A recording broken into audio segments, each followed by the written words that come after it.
7 o'clock in the evening on Tuesday, May 12th, 2020, and I'd like to call this regular meeting of the Colerain Township Board of Trustees to order. Mr. Jeff Baker, would you please call the roll? Mr. Rajagopal? Here. Mr. Unger? Here. Mr. Waller? Here. And I'd ask that you all join me for the Pledge of Allegiance. Flag of the United States of America and to the republic for which it stands, one one nation. nation, under God, God, indivisible, indivisible, with liberty and justice for all. all. And for those of us in the trustee chambers, please remain standing for a moment for a moment of meditation. And I would ask all of our citizens to keep everybody who is being so devastatingly affected economically by the COVID shutdown. We've got friends and neighbors that don't have jobs and are unemployed, and businesses that are really struggling and operating at the 20 or 30% of capacity. And this is a chance for us to really do something for somebody else. So I'm going to ask you, if you're at all able, go out and support our local businesses and small stores and retail and our carryouts and restaurants and whatever you can do. And this is a real chance for all of us to lift each other up and help bring our community back as hopefully the economic shutdown end of this gets past us. So I'd ask that you please keep all of your friends and neighbors in your heart and on your mind. Thank you. And we'll move on to the next item, and that would be fiscal office.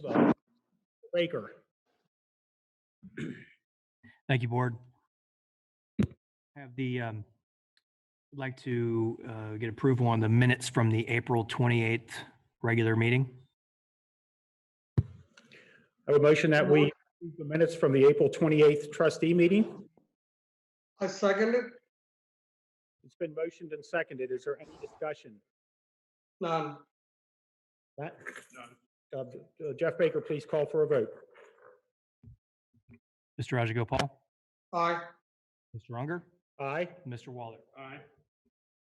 And I would like to point out to those watching at home that in the chambers tonight are Trustee Waller and myself, Trustee Unger, our Administrator, Jeff Mills, our Fiscal Officer, Jeff Baker, and our Fire Chief, Frank Cook.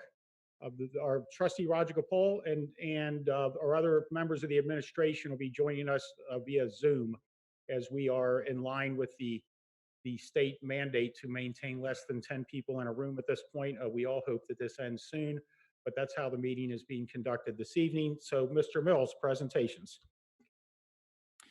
We have no presentations for you this evening, Board. Thank you. And public hearing? There are no public hearings. And with no public hearing, we'll move right into citizens' address. For tonight's meeting, we have asked citizens to submit any comments they would like to have read into the record.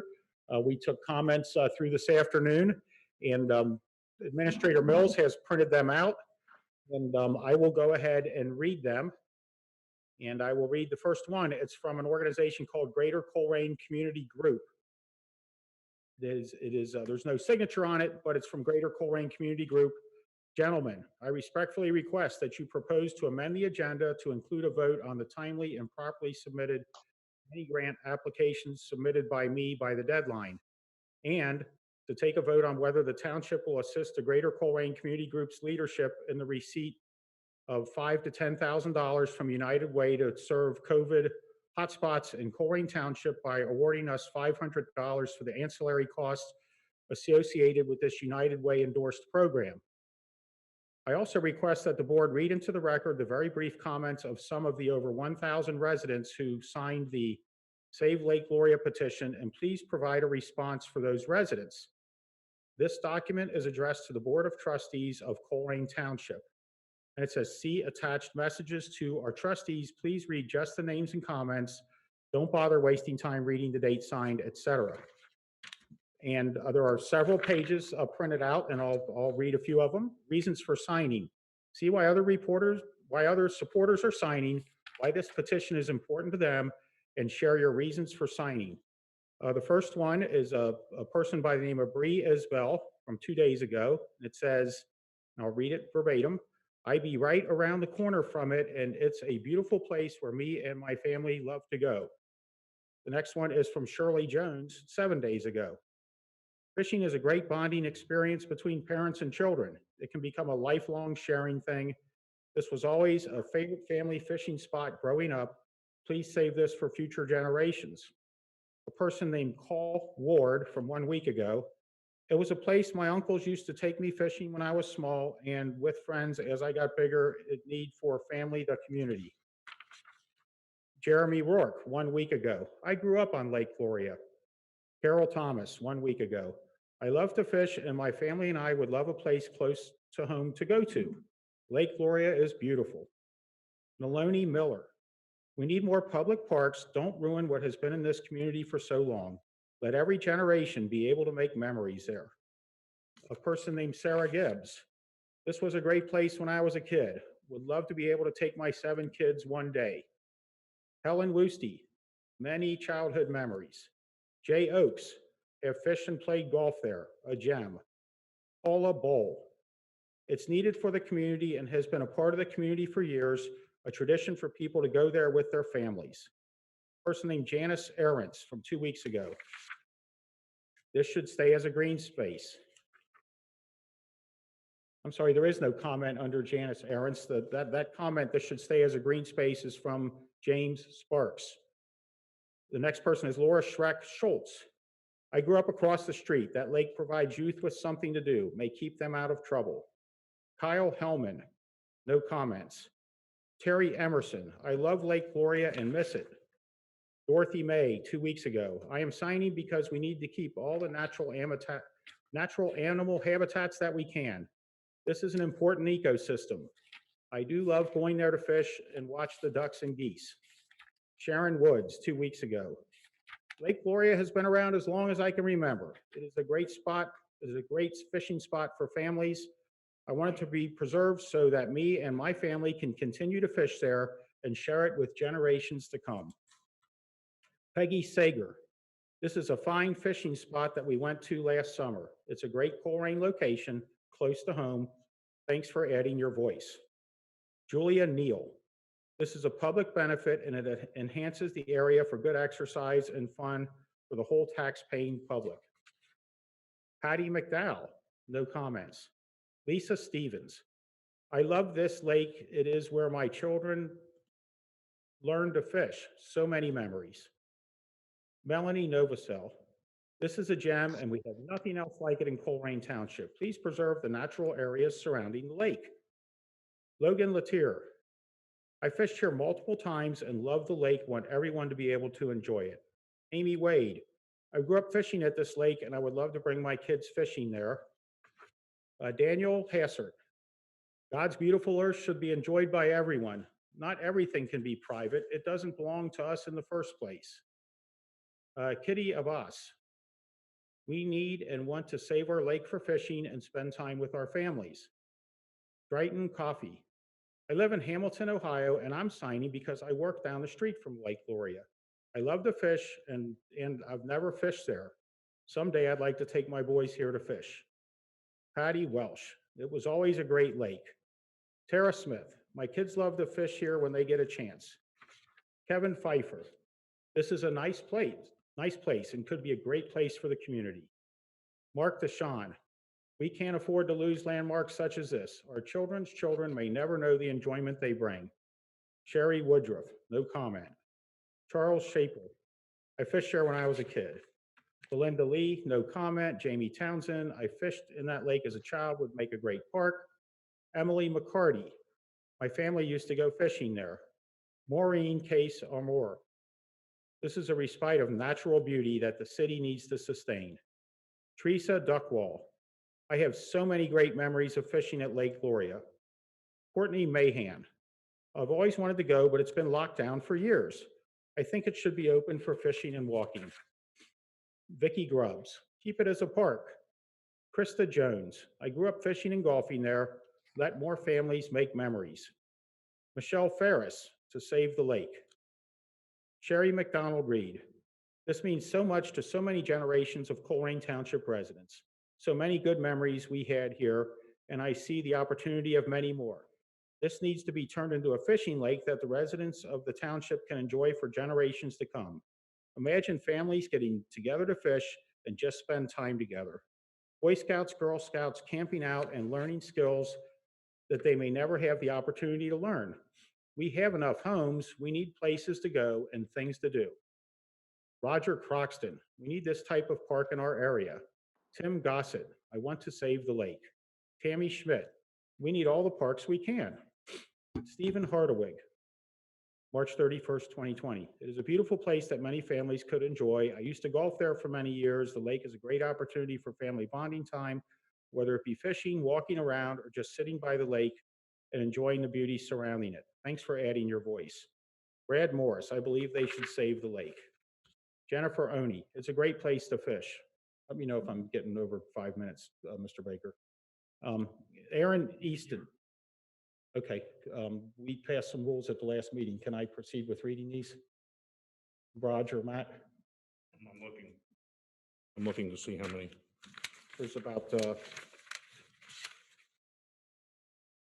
5, 6 more pages. I don't have any opposition to it. Okay, I'll go ahead and continue because I don't have any either. We have those rules and I want to follow them. You want me to break you here a little bit, or Are you on Jennifer Oney? Oni? I'll let you go ahead, Matt. Okay, Jennifer Oni. I think it's a great place to fish. Aaron Easton, my family owned Lake Gloria, and it would be a great park. William R. Smith. This is a lake that provides wonderful green space and an area for migration birds. Gary Middleton, great place to go fishing. Scott Jasper, I don't think he has a comment, just a link. Gladys Stillwell, we need this place, I guess for us, the kids, etc. A great, well-known place to have fun, relax, etc. Great for the neighborhood. Krista Vandegraft, it's beautiful.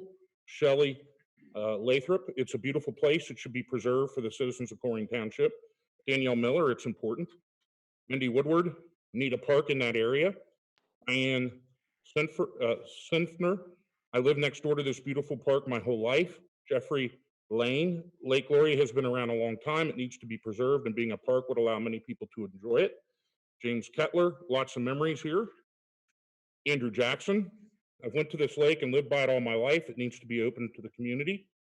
Brad Tenbrink, I'm signing because Lake Gloria is gorgeous.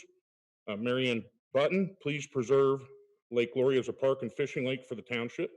Melissa Petroselli, just said Melissa Petroselli. Gabe Jones, I live right down the road and have fished there for years, almost been closed half my life. I don't want it gone, such a beautiful place. Aaron Burnt, loved this place as a kid, would love to see it back to its former glory.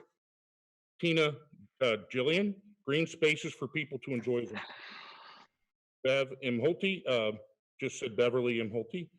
Heather Schalk, add a nice green space to our community. Sierra Clark, I've grown up my whole life living by Lake Gloria. When I was a kid, we used to fish there, and I'd hate to see it be taken. Rainey Daniels, had so many good times there. Timothy Bowl, it's a beautiful lake and should be able to be appreciated again. Ali Sukovati, Lake Gloria is a memory I have from childhood.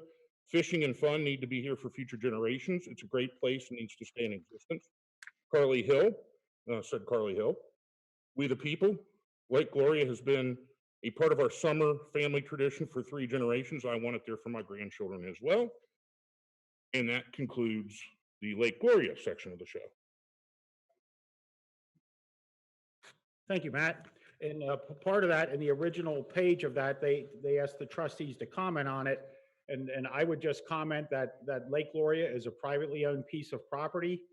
To the best of my knowledge, nothing has come before the administration or the zoning board on this issue. There's an application that is making its way to you, but it needs to go to the zoning commission first. Okay, so this is nothing that's gotten anywhere near the trustees yet. No, and it hasn't gone to zoning commission yet. Okay, and we appreciate the comments. And one of the comments was it's been locked down for years. I'm not sure why that is. Was there a tax issue with it, or financial issues, or? My understanding is that when the Pay Lake and Golf Course went out of business, ownership transferred to, I believe, a church. The church had dreams of building a campus there. Those dreams didn't materialize. I believe that there were either tax or mortgage issues that led to some type of foreclosure, whether it was a tax foreclosure or bank foreclosure. I'm not sure. Some type of issue that then transferred ownership again to a private citizen, I believe in Kentucky, and now that person is partnering with the developer to develop the property into a residential development. And as I mentioned, it's making its way to you. It has to go through the zoning commission first, and then they'll make a recommendation to you, and you'll have the opportunity to weigh in. Mr. Mills, what are they gonna fill it up or something? Why, I see the save the lake. I mean, No, the lake, as best the of my lake going knowledge, away no, the lake's gonna stay. Best of my knowledge. is part of the development. Is that, It's on that acreage. yeah, okay. Because it's a 5-acre lake, I think. Oh, it's bigger than that. Yeah, Is yeah, it's pretty big. Yep. Okay. But it's still gonna be there. It's not that they're filling it in and putting a shopping mall over top it or something. Correct. Okay. I did drive over there a couple weeks ago, and there's a gate that blocks you from getting too far onto the property, but I did park on just off Pippin Road and go over and walk the area. And, you know, Jeff, as one of the 3 trustees, I would tell you before we would ever consider doing anything with it, there would need to be an engineering study on it. Lakes and dams and that type of thing can get to be very, very expensive things to maintain. And we could, that'd be a very, very expensive thing to get into. So, Mr. President, go ahead. Sorry. I'm sorry. I do have some comments. Is it appropriate now, or I was gonna do them during my. Just on the Lake Gloria thing? Yeah, Sure. Yeah, yeah. go ahead. I mean, you know, I've gotten a number of texts and things about this, and the first thing that hit me was to save the lake like it was gonna go away. And that's not the case. It's privately owned now. It's, from my understanding, was up until last summer locked down for 10 years. But one of the things that I keep getting in my text messages from people and emails is that it'll be free. And that's just, I did a little bit of research on this, and I'm not a marine biologist, and I don't think we have any on staff, do we? Okay. I mean, we have to test for pH, turbidity, light penetration, lake vegetation, contamination. We have to maintain the dam. The dam itself creates places where animals burrow, so we have to watch out for beavers and muskrats, is what the Ohio Department of Natural Resources said. The spillway, it has to have adequate oxygen. If not, you have to put aerators in the bottom of the lake. You have all kinds of unwanted vegetation that has to be taken care of. Even the type of fish, if you want to make it a fish lake, it's interesting. You have to put in 100 largemouth bass per acre, 300 bluegill per acre, 50 4 to 6 inch bass per acre, 150 to 200 2 to 4 inch bluegill per acre, 500 fathead minnows per acre. Then you need police protection, insurance. You have capital, the building, the clubhouse, the parking lot, the state of the lake now. What's the governing board? What infrastructure is there? Who's going to clean, manage, open, and close? You know, and oh, by the way, we're in the middle of a 100-year global pandemic where 80,000 people have died so far, and 33 million have filed for unemployment, and we have no idea how it's going to affect our bottom line because the GDP is decreasing at a rapid rate. So, as well-meaning as this is, it's, you know, maybe 5 years ago, maybe 5 years from now, it would be a great idea. But I don't see myself supporting anything that would add additional expenditures by the township for this, because unfortunately the timing is just not right. And it's just not as easy as saying, hey, you know, hey, Mr. Baker, go cut the grass and we'll have a pay lake. You know, it's so much more complicated than that. And that's kind of the research I've done, but I'm going to continue to reach out. I've already talked to the governor's office and the Department of Natural Resources to look at what some of the other potential issues are with a pay lake. There's a reason that no township has a pay lake. If Great Parks wants to do it, which they do Lake Isabel over off of Loveland, it's a little bit of a different kettle of fish because they have a lodge, they have cabins, they have overnight camping. You know, maybe that's more for them to do. But like Mr. Unger said, right now we don't have a proposal in front of us. But as far as making this a township-owned asset, I just think that there's a lot of thinking we need to do before that. So that's my long-winded look into this. Thank you, Matt. Did you have any comments on that, Roger? Should we move on to the next citizen address? I think, Mr. Hung, I think we should evaluate this. You know, like Matt said, what's the future look like? We should still evaluate. Okay? All right. Okay, thank you, Raj. The next citizen address item is from Mike Camella. At the April 28th meeting, the Board of the Port Authority had an item on their agenda to consider designating Colerain Township as a focus neighborhood. Was Colerain Township designated as a focus neighborhood at that April 28th Port Authority meeting, or is that a designation that takes place over time, signed Mike Camella? I don't know the answer to that.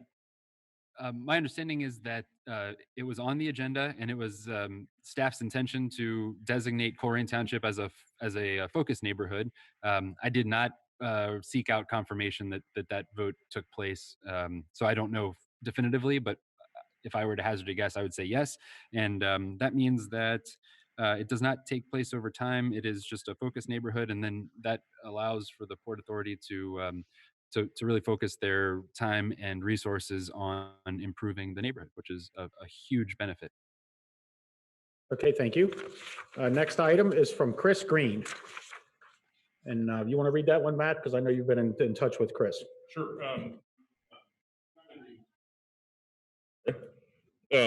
That's the only time in my life anybody's ever told me to turn on a mic.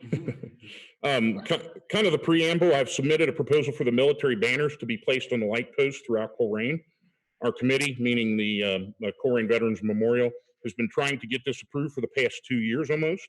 Please read this at a citizen address or along with any other proposals that may have been submitted. The Colerain Township Trustees. We, the Colerain Veterans Memorial Committee, would like to submit a proposal for the military banners on the light posts throughout Colerain Township. We would like to do this as a fundraiser to help increase our funds to build the memorial for Colerain Township and show our appreciation to all veterans past, present, and future. We would sell the banners and have them made up with the information provided by the buyer of the banners. Once banners are completed, we would donate them to the township. We would replace the banners at our cost up to 5 years of the banner completion. The township would be responsible for hanging the banners in the month of May and November every year for military months. This would cost taxpayers no money and also benefit the Colerain Veterans Memorial. Thanks for your time and consideration. Chris Green, Chairman, Colerain Veterans Memorial. Thank you, Matt. The next item from Citizens Address is from Amber Taylor. Hi, my name is Amber Taylor, and I apologize for the long email with a series of complaints that I would have brought to a township meeting in person. I bought my house in the fall of 2016 in the Tansing Place homes built off Pippin and Compton Road. We considered many things when buying this home, and location, of course, was a priority. We knew we were close to Pippin Road and the Pippin Market with a small bar. I had concerns about road noise, but growing up, I lived near Banning and have dealt with it. I had no concerns about such a small bar that over the years has changed names, and friends told me it's just a hole in the wall. Literally, I said to my husband, "It's such a small bar, it won't be an issue," a phrase I regret to this day. I've lived in Colerain my whole life, and I never thought I'd experience such a negative, unruly situation. After about 4 years of battling with the music and noise that emulates from Johnny Whiskey's Bar, 9165 Pippin Road, it's called Second Barstool Limited Liability Corporation, and with little help from the Colerain Police, I've decided to reach out to the Township Trustees for help. There are many details that go into this situation, many details I'm willing to share. Chief Denny knows my name. He is well aware of the long paragraph emails I've sent to him just like this. We have emailed back and forth many times, and he actually did help me. But the last year or so, I've had no help and a very negative experience with Officer Kyle Frandoni and several officers who I literally begged weekly to help us. Before the pandemic, I was desperate for help, and Mr. Frandoni told my husband and I to take it up with the owners. Mr. Frandoni and other officers claim it doesn't violate the 80-foot law rule, but I've invited officers to come to my home about 1,000 feet away to hear the music for themselves, and none of them have. If you may recall, I did email all of you a couple years back reaching for help. My neighbors and I kindly request you help us with this matter. We realize that unfortunately we will need to move, but I refuse to allow a bar to force me out of my home. If you need details or would like to speak with me, I'm very open to speaking with any of you at any time. With the pandemic and the bar being shut down, it has been silent. We have been able to enjoy our homes and not be abruptly awakened from sleep. Now that Governor DeWine has stated bars can reopen May 21st, I'm waiting for the nightmare to return. With that, bringing back the anxiety I experienced from this all over. The psychological effects from this situation is very stressful. We lose sleep. My kids wake up from screaming from drunk tenants who linger in the parking lot until they choose to leave, sometimes 3 to 4 a.m. Cars sit in the parking lot, playing excruciatingly loud music that vibrates our walls. This is not an assumption. It will occur once the bar reopens. I'm working full-time from home at various times of the week to accommodate my work-family balance right now. I don't look forward to the nights I'm working and dealing with my walls vibrating from music and calling the police to receive no help. How is this not regulated? Why won't the police help us? How can I get it to stop without taking a loss on my home and uprooting my family abruptly by moving? Additionally, I did speak to one of the owners, as Mr. Frandoni suggested, Beverly Weller, in a respectful manner to try to work on a compromise, and she wanted nothing to do with it. The vulgar tone she took with me made me realize I will get nowhere with her, and I need the trustees' help. She told me that my neighbors and I are idiots for moving in and raising families here. She told me the police laugh at us when we call to complain, and I truly believe that. I understand the bar has a right to operate, but how is this acceptable? Why can't the building owners or township request soundproofing of their building? I have a contractor coming out to my home this week to provide me with a quote for soundproofing installation. I anticipate a quote of $20,000 or more. The bar, like many bars, could easily do the same to ease the music that escapes from their four walls. Most bars do this anyways. I'd assume it'd be easier to install soundproofing panels rather than to deal with citations and complaints. I respectfully ask for your help. We love our little neighborhood over here, but we can't continue to live like this. It's unacceptable. I appreciate the time it took to read all of this. I know it's a lot. Respectfully, Amber Taylor. This is the first I've heard of it, and I don't know, Matt, do you have any comments, Matt? No, this is the first I've heard too. If they applied, I guess, I don't know if we have Chief Denny with us, but we've not approved a noise variance for them, have we? No, we have not. Yeah, I am familiar with the bar, and we've written several citations to the owners, but I will certainly reach out to this resident and see if we can get that started back up again for her. She's been very reasonable about this in the past. Chief, is it like do they comply with the noise thing with our township rules? Absolutely not. The time we've been out there, we've written citations is because they are in violation. I don't dispute what she says at all. There's been several problems like that, and I'll reach back out to her, and we'll come up with a plan to work together with her. That'd be great, Chief. Keep monitoring that place. Absolutely. All right. Hey, Dane, is she got the address written on it? Or maybe I can call you after the meeting, give the address for me. I'll have Jeff Mills email this to you if you don't have it already, Raj, and I'll make sure you get it. Okay, thanks. Well, it's going to read the next one. So thank you, everybody. Hey, thanks, Chief. Contact about this problem, so please send me in the right direction. I have an easement on my property that I fenced off for my dogs. Two neighbor children keep climbing the fence to play in the area. I asked their parents to not allow children in there because it's a safety hazard and because I don't want kids in my backyard. The neighbor proceeded to cuss me out and continues to instruct her kids to play there, probably just to aggravate me. I called the police and they refused to do anything because the neighbor told them it's not my property and that it belongs to the city. I had a land survey, I assume by city, probably township. I had a land survey years ago that would have proven that it's my property, but I've lost it since. The children have already been injured at least once, but the parents continue to allow them in the easement. Who can I contact to get the correct information? And if the easement does belong to the city or township, are these children allowed to play in it? Thank you, Angie Cordy.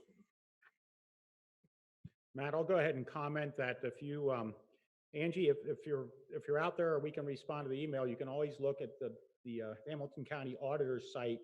And if you go to images, there is a actual tracing of the size of your lot. And type in your address and go to images, and it'll show what the auditor has on record of the actual area of your lot.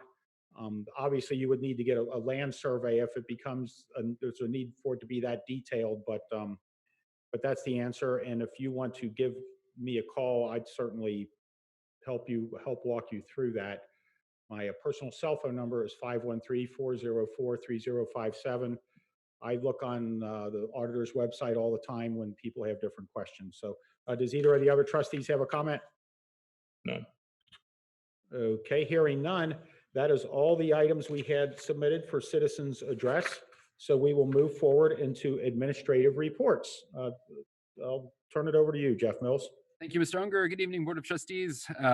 Got several items to report this evening. The first I'm very, very proud of.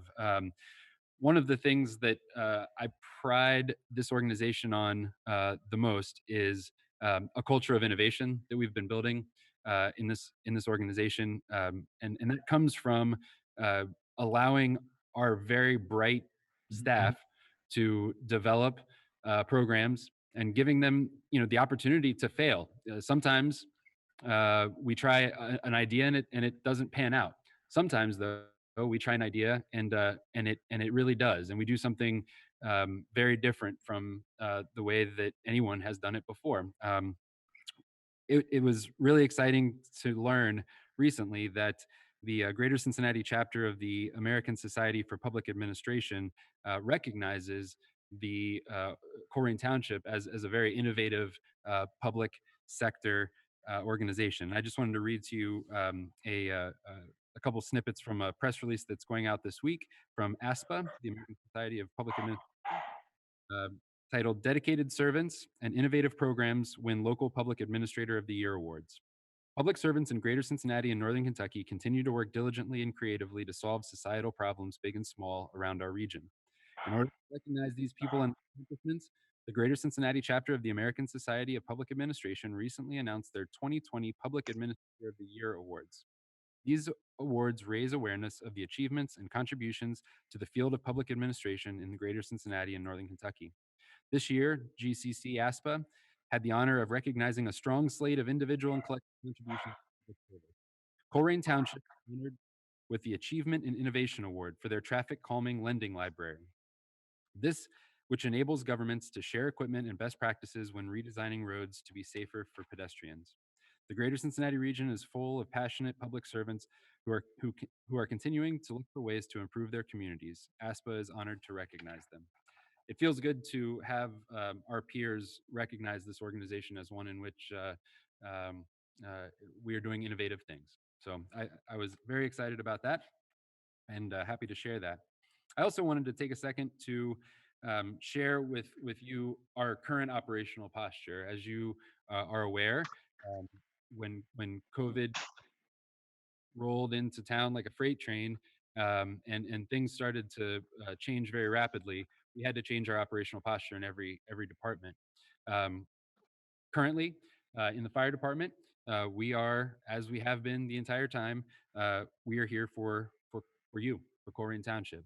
The same is true in our police department. Our police officers and firefighters are here to respond to your emergency 24 hours a day, 7 days a week. Our public services division and department have been and continue to be out on the roads, fixing potholes and maintaining our parks. As you'll see with some of the numbers that Ms. O'Connell will likely point out, visitorship to our parks has absolutely skyrocketed. And it's incredible to see how well our parks and roads employees have done maintaining those parks so that so many people can enjoy them. In our sort of administrative, the office contingent of our staff, it was the governor's order to stay at home, and so we made a very quick transition to providing services that have been provided in the past, but from a remote location. So administration, finance, and planning and zoning have all been working remotely.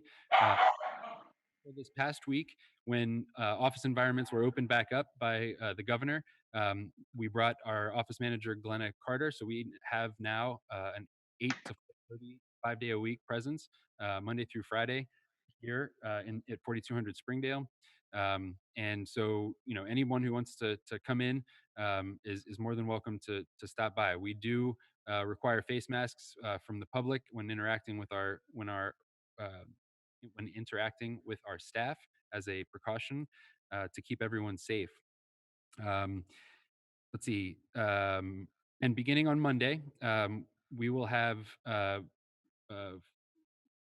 Monday through Friday, 8 to 4:30 presence with our zoning department. Someone from our zoning department will be here to meet with residents, through the glass, um, you know, uh, Monday through Friday, 8 to 4:30. I will point out, never in the history of us keeping these records, so for 12 years, we've been keeping track of how many permits we take in the zoning department.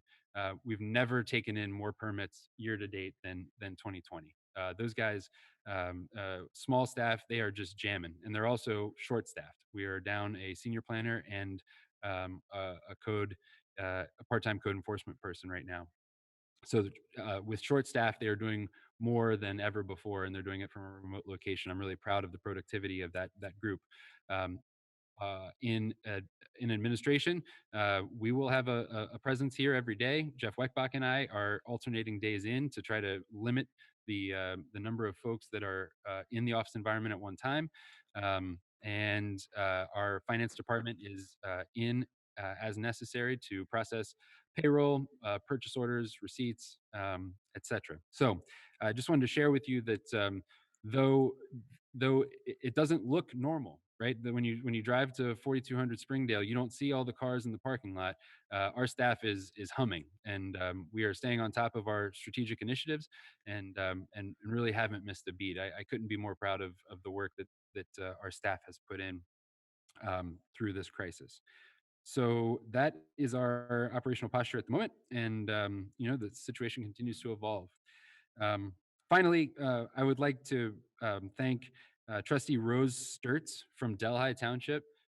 Rose actually has sewed over 1,000 face masks, cloth face masks, and she very thoughtfully donated about 2 dozen to Colerain Township so that the administrative staff has a cloth face mask to wear when they're in the building. So thank you, Trustee Sturts from Delhi Township. That concludes my administrative report. Happy to take questions if you have any, or we can move into the other department heads. I don't know if this is for now or for trustee comments. I wanted to talk to you about the opening of some restaurants, and I noticed Cincinnati had um, started right out by blocking off some areas on the streets, and of course, not a lot of our streets would ever accommodate Right.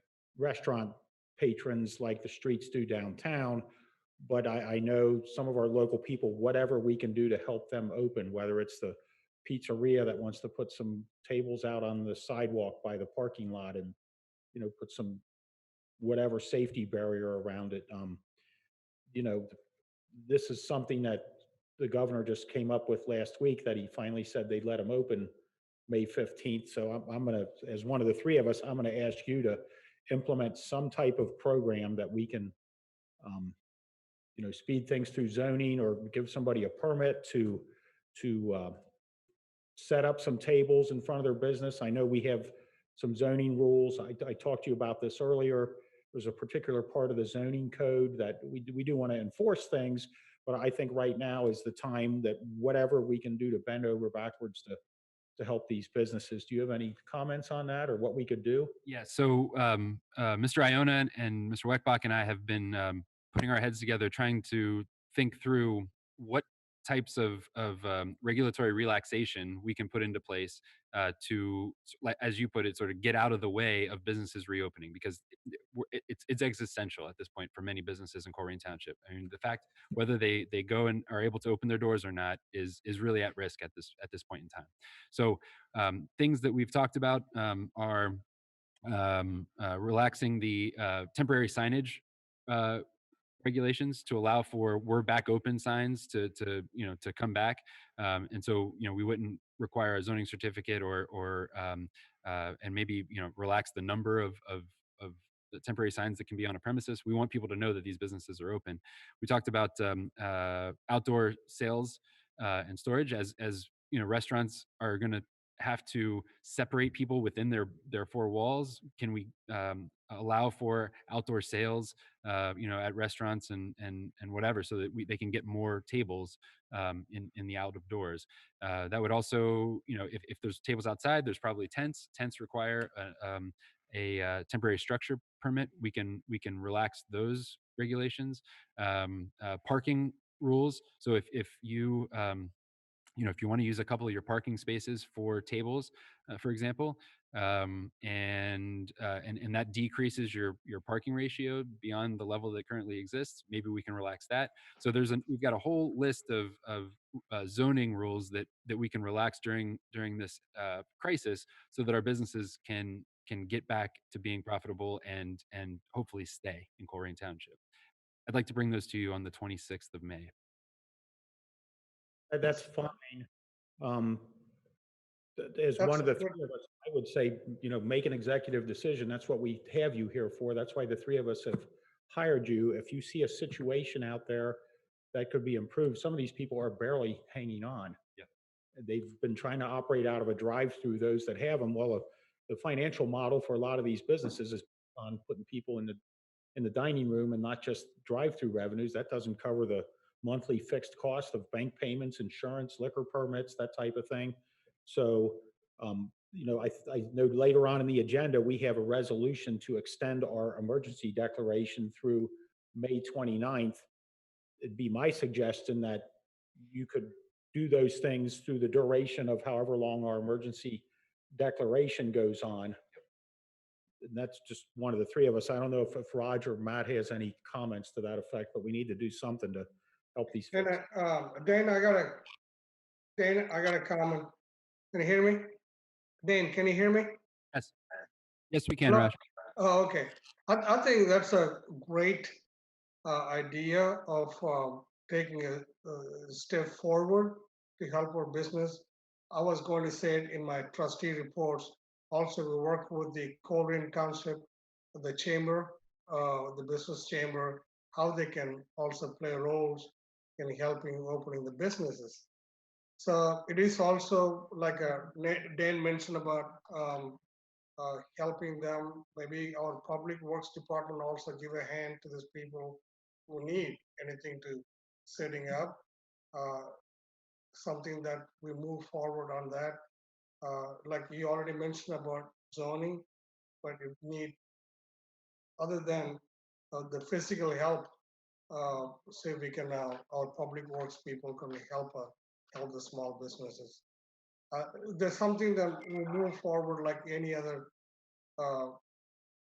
any other township as does. This will be exceptional. I think that's a good job you're doing.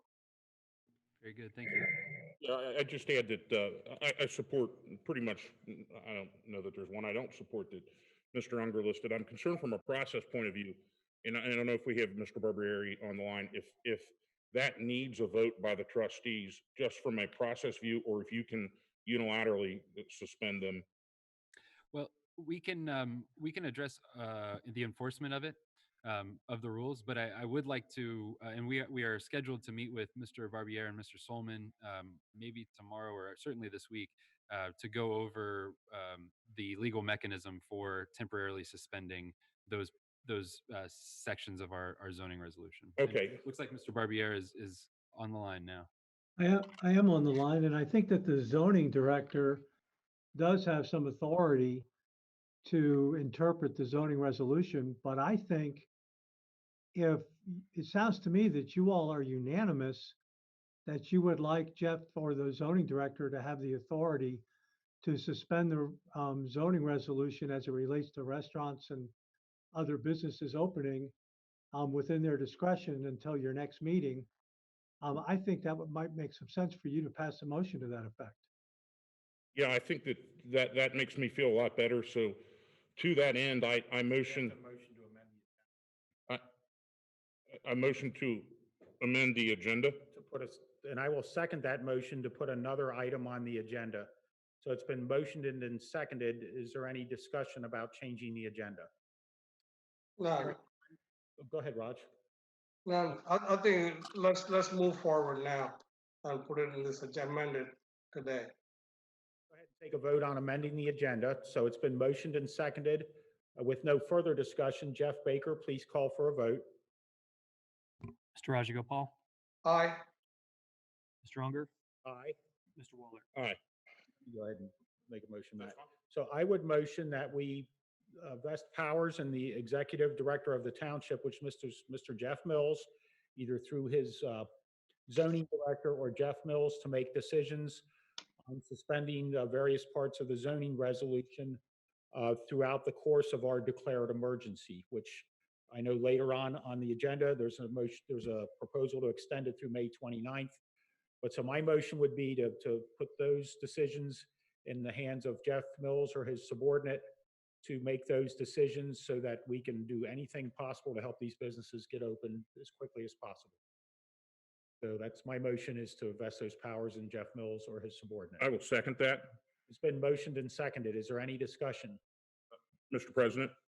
I'd like to also add that, and I'm sure Mr. Mills will do this, that we plaster, circle the internet and make sure that we're very clear as to what's being relaxed and how it's being relaxed, so that we don't have people that are confused. I think that's, I mean, as a teacher, I know when there's ambiguities and rules, it's like the Pacific Ocean flows through then.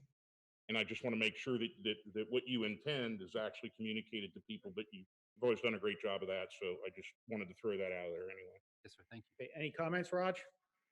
Yeah, I think that let the business know, like in the relaxing, you have to be certain limit on it. Certain people take advantage of it, and then it become issue of enforcement. Something to help small businesses, to make meaningful this relaxation. That's my comment. And as I stated in my motion, it would only be for the duration of our declared emergency. So with no other discussion, Jeff Baker, would you please call for a vote? Mr. Rajagopal, Aye. Mr. Unger, Aye. Mr. Waller. Aye. Do you understand what we just passed, Jeff Mills? I do. Okay, thank you. Yep. So was there any other questions about your administrative report?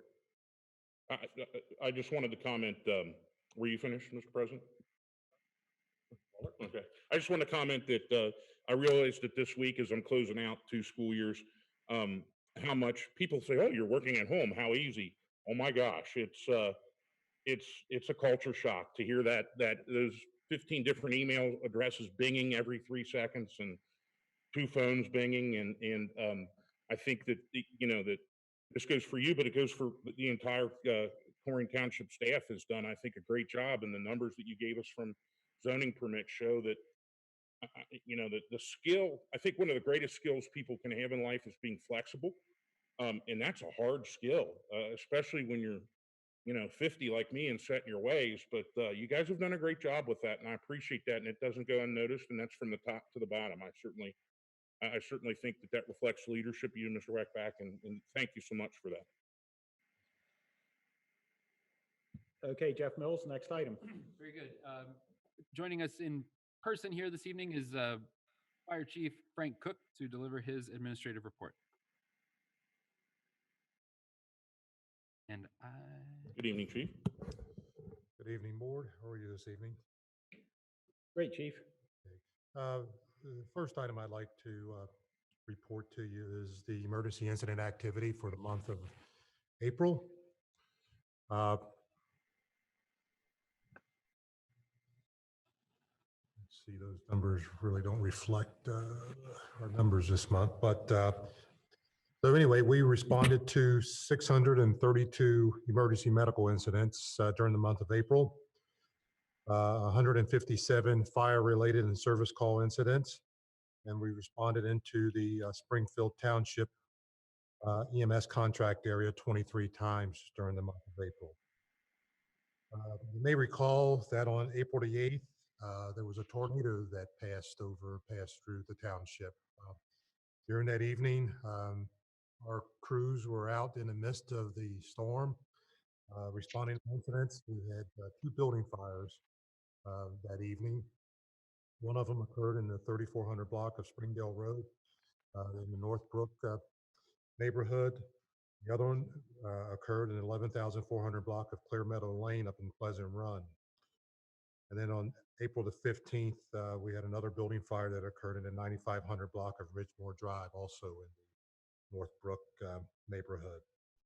The reported approximate fire loss for the month was $87,800. Our average response time for the first arriving unit during the month was 5 minutes and 12 seconds. Our first unit on scene in less than 6 minutes occurred 71.3% of the time. The second item I'd like to discuss is, as you know, I on occasion recognize long tenured employees. Well, on May the 8th, firefighter Shannon Hayden, one of our part-time firefighter emergency medical technicians, surpassed 30 years of service with the township, and I just wanted to recognize Shannon for his service and loyalty to the department.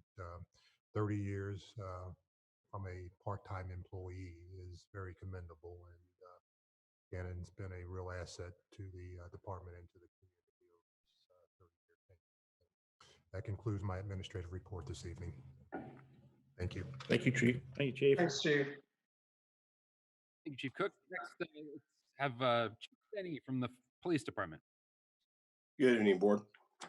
For the month of April, the Police Department responded to 2,711 calls for service. They made 60 arrests. 5 of those were DUI arrests and then 49 traffic stops. From month to month, violent crime is up by 1 incident and property crime was up by 6 incidents. And then if you look year to date, our violent crime is down 5 and property crime is up 4. So we're fairly static from last year, which is good to see.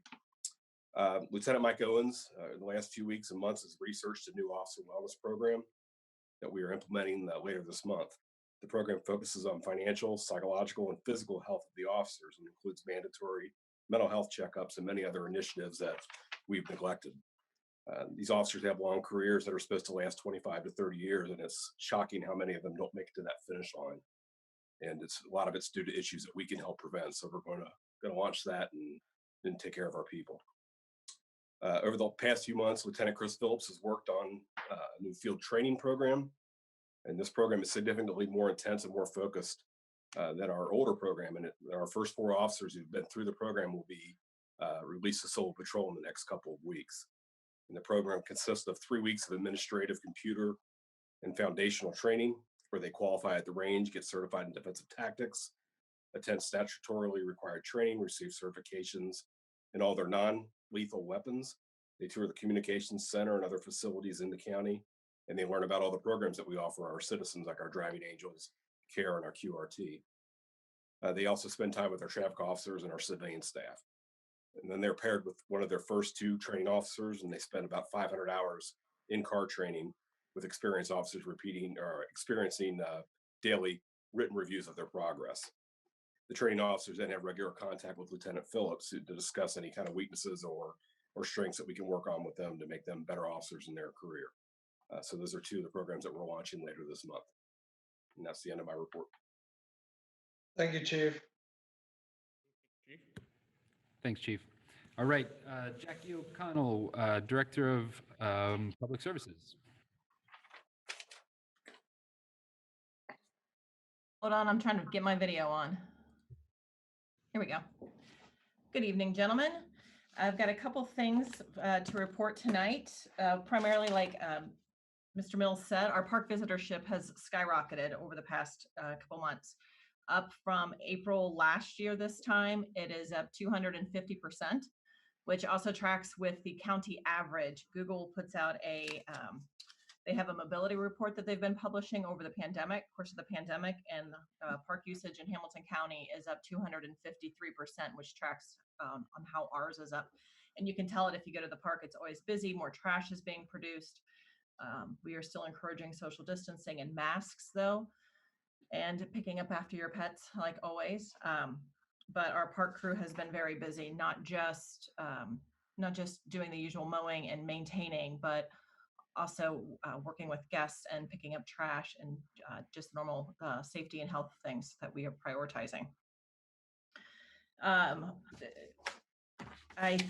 don't know if you all had a chance to read Mr. Mills's email that I had forwarded, that he had forwarded from me regarding summer events. So I've got a couple updates on what we're doing for summer events. We're still waiting on direction from the governor, as you know, on what he's going to do with recreation facilities, and mass gatherings. So we had to make some tough decisions. The first one is summer camp. We have decided to cancel summer camp. There's just too many unknown factors right now going on. And that seems to be the trend across the state. People are canceling summer camp. But in lieu of that, we are going to maintain some of our staff to do some programming to help with the connections with the community during this time. Just like I said, keep our connections with the community, keep some programming and relevance as well. Our summer event series, we have canceled the 2 June concerts that we had scheduled because we still don't have any guidance, and our professional association says we may not have any guidance on recreation events until 1st of June, and we just can't wait that long. So we have canceled the 2 bands that we have, and we are hopefully going to be able to reschedule them in the fall, but it's entirely dependent on governor's orders. Our third major summer event that we have is the 4th of July 5K run. That is done by an outside agency. So right now we don't have any reason to cancel that. But if we get to the point that we can't acquiesce to the governor's orders and they can't do the same, then we may have to cancel that. But right now the ball is in their court because for us it's just a facility decision. And the last big one is the fireworks. So as you know, the big fireworks event takes place July 3rd. And right now, the Summer Events Committee, we feel we're just working with too many unknowns to go into it knowing that we're going to be able to put on a show. So we're running up against a couple deadlines. One is product. Most of the product, ironically, is coming from China, and they are on delayed shipments. So there's a very small source of product this year. Secondly is licensures. We need licenses to shoot the fireworks, and we need about 12 of our volunteer shooters to be licensed. So that deadline is coming up. We need to get that all done by the end of this week in order to even be able to legally have a show. So we also reached out to some of our sponsors from last year to see if they'd still be willing to sponsor. Only one was able to commit at this time, and that was Rumpke. That means we would have to dip in and drain the reserves of the special event committee and rely on a monetary contribution from the trustees. So we also feel, though, that given all of these deadlines, the unknown, we could go into July and still not know if we could have a mass gathering, or we could gather more than 50 people. And even if we could go from 0 to 100 in 2 months, we don't have a good way to regulate the people. So Drew Campbell Field gets packed. It would be nearly impossible for staff, volunteers in the police department to regulate, to put only 200 people in there at safe distances. So right now the Summer Events Committee is recommending that we cancel the 4th of July fireworks this year. It's with a heavy heart, and nobody wants to do it, but right now we feel there's too many unknowns to be able to, one, do it safely. And we may put all this money into it and still not be able to do it. So it's such a big decision, though. We would like some input from the trustees, and we have kicked around possibly doing something when things clear up, but right now we think the 4th of July is just too big of a gamble to try to pull off. But I would appreciate some feedback. Sure, Jackie. I would rather let it ride. Maybe we could have an event later than that. I realize we're waiting on guidance from the governor, but at some point people are going to want to get out, and I realize we're up against some unknowns. I'm certainly glad to hear Rumpke is stepping up once again to help sponsor this. I realize there's just a lot of unknowns. If not that July 4th window, maybe sometime after that or something. I would like to have some type of summer event for the community. We just, here on May 12th, we don't have enough answers to plan anything. And I realize you're up against some licensing deadlines and stuff. And I don't know how that works with the state legislature pushing all the licensing requirements back to December 1st like they did at the beginning of this. I don't necessarily know if that particular licensing is covered or not. Like you said, there's a lot of unknowns, but as one of the three of us, I'm not exactly ready to take that step. So Yeah, I think I agree. The safety is very important for our township. It is a big event.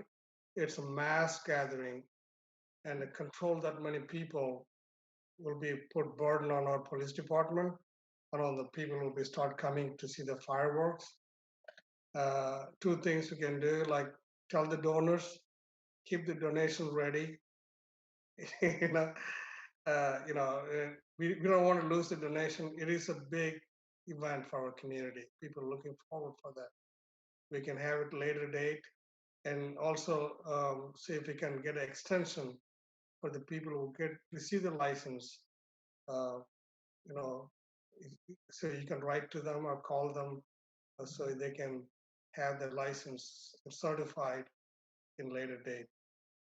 Same time, Jackie, I just want to tell you, we talk about the parks. I told you last meeting too. I go for the Heritage Park every day, and the guys do the amazing work. And people walking, they recognize me. I'm a trustee. And because people come to me and say, "Thank you for keeping this park so beautiful." I didn't do the thing, but they think I made them do it. No, not at all. These guys are doing such amazing work. That's one of the beautiful park. And please convey this message to our guys who work in the park. And people coming in now, they're telling they're really enjoying that place. And not only the individual walking, now bring the children. They bring the children with the bikes and everything. And it's all day long event. It looks like it's a good thing you're doing. And then again, I want to thank you so much. Thank our guys for doing such extraordinary work. I will do that. Yeah, it has been all hands on deck. Even the roads crew's been pitching in to stay caught up. Yes, thank you. One of the things that we've discussed internally was having a sort of a coming out party, like a coming out of quarantine kind of party. When the mass gathering restriction is lifted, wouldn't it be great to bring the community together at a time when it is safer and have the fireworks and have a big event? We've been looking hard at ways to make this fireworks event work, but it's just we're coming up on some deadlines that we have got to make a decision, and right now we just can't make the decision. We don't know. So I really like your idea, Mr. Unger, of pushing this back a little bit, not taking it off the table, but just pushing it back until a time when we can get back together safely and legally. Yeah, and I also want to point out our summer event series. We haven't scheduled any movies yet. We canceled the June concerts, but we're not canceling the July and August concerts yet because we are hopeful at some point we will be able to come together. And that is also the point of keeping some of the summer programming staff on so that we can perhaps encourage block parties if that's available. We can encourage other community connections that are so important because people are going to need to be around their neighbors. If I could just add a couple things, unfortunately, I don't think this is going to be a linear experience. I think we're going to jump forward with some things and then maybe jump back on some and then jump forward on others when it comes to quote unquote opening up the state. Just because I think we're going to go through several iterations of this, and now we're hearing links with Kawasaki disease, which is just scary too. And we just don't have the data. We don't know. I mean, I don't know how much more we know than we did 2 months ago when it comes to the disease and how it spreads and who gets it. And for what reason and how and things like that. But if you look at the question of the fireworks, not only is there a lot of uncertainty, but there's no knowns at this point. We have no knowns. It's all unknowns, and I think that's hopefully, talking about you guys with your innovation. Hopefully, maybe we can make lemonade out of lemons and create a new event that will be with us after COVID, and we can do the fireworks, and we'll have a new event that'll stick with us as well. I just wanted to ask Jackie. You said that some of the summer, I kind of missed. It was kind of muffled. Some of the summer programming or employees were going to stay on to increase connections or something. I was wondering if you could expand on that a little bit. Yeah, so we're working through some conceptual things now. So instead of summer camp, because we can't bring all of the kids together, what we'd like to do is keep on 2, maybe 3 counselors to do some things in the neighborhood. Right now we're working on a rec squad idea where we go to different houses and we tape their kids doing some sort of challenge or the families doing some sort of challenge. And then we broadcast that throughout the community, that we have different little events that you can do at your house, that we work on doing small block parties, that we, show up with a DJ to your house for a 10-minute dance party with you and your half-hour dance party with you and your neighbors, just different types of things to keep people connected. Okay, thank you. Let me know where the dancing party is. Raj, if we do that, you can DJ the first one. Yeah, I want to dance. So, gentlemen, we didn't want to make any announcement about canceling any events before discussing the matter with you. So to summarize what Jackie is proposing, it's first canceling June events in our Colerain Park, the programs, activities, the bands, and the movies. Second, it's postponing the 4th of July fireworks indefinitely at this point until we know more and are able to plan for it and frankly figure out how to pay for it, because with losing one of 2 major sponsors is significant. There's also the matter of a very important event that's coming up at the end of this month, which is the Memorial Day celebration or recognition that we do every year. And so instead of, because we can't get more than 10 people together, what we're going to try to do is a virtual recognition that will look and feel somewhat similar to what you've seen in the past, but it will all be done online. So tune in to Waycross. You can watch the Memorial Day ceremony, but I don't think that we're going to be able to have the actual Memorial Day ceremony live and in person on Memorial Day. So if you guys if the board is okay with those changes to our events, we will make those announcements tomorrow on Circle and move forward. Yeah, I'm fine.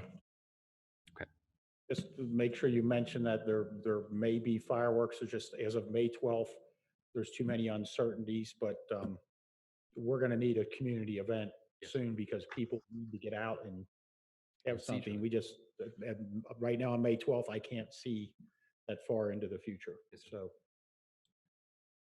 as far as the June events, that's fine. And as far as the Memorial Day ceremony, thank you, Waycross. I'm glad we have you around to help us put stuff like that together. You've done a phenomenal job these past month and a half helping us with these meetings. So I really appreciate it. Next administrative report. Very good. Next we have, thank you, Jackie. Next we have Mr. Iona from the Department of Planning and Zoning. Good evening, trustees. Before I begin the numbers report, I'd like to echo what Mr. Mills said about productivity within the department.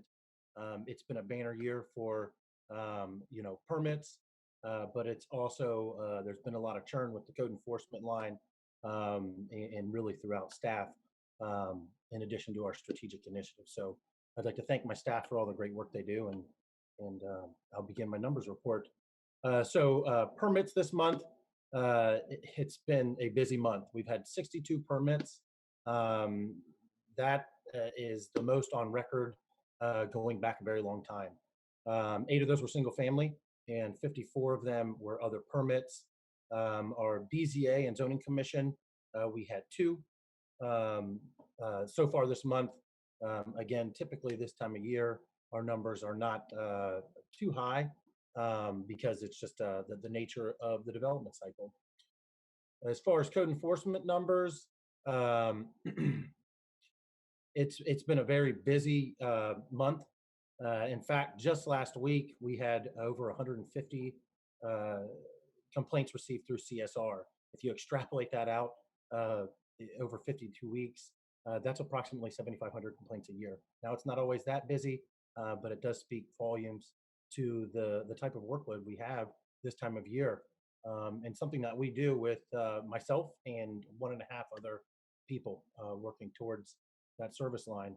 Last month, we had 190 violations through 2020. Again, those are violations, not just complaints. We did do 1 abatement. I certainly have a few more abatements for you this evening, later in our meeting. And then we've had 22 referrals to housing court.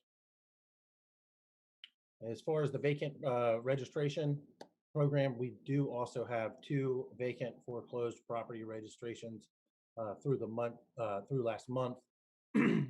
I would like to add that we have really put some thought into that program to revamp it, to make it more effective, as well as more impactful. And I want to thank legal counsel as well as my team for looking at ways that we can make that a more effective program. So we're looking to roll that out over next month, or excuse me, over the next week. And hopefully those numbers will go up, and we'll be taking advantage of that program and the legislation that you all have passed. So that's all for my report. I'd be happy to answer any questions. Mike, I got some residents send messages. They see lots of the violations. I know we are very careful about our staff have contact with the people, but I was thinking, when they drive around, see violations, do they send a letter, a warning letter to the address? How is your protocol working now? So currently, when a code official goes out in the field and they either A, see a violation, or B, they have a violation reported through our customer service request system, or sometimes it's received via email.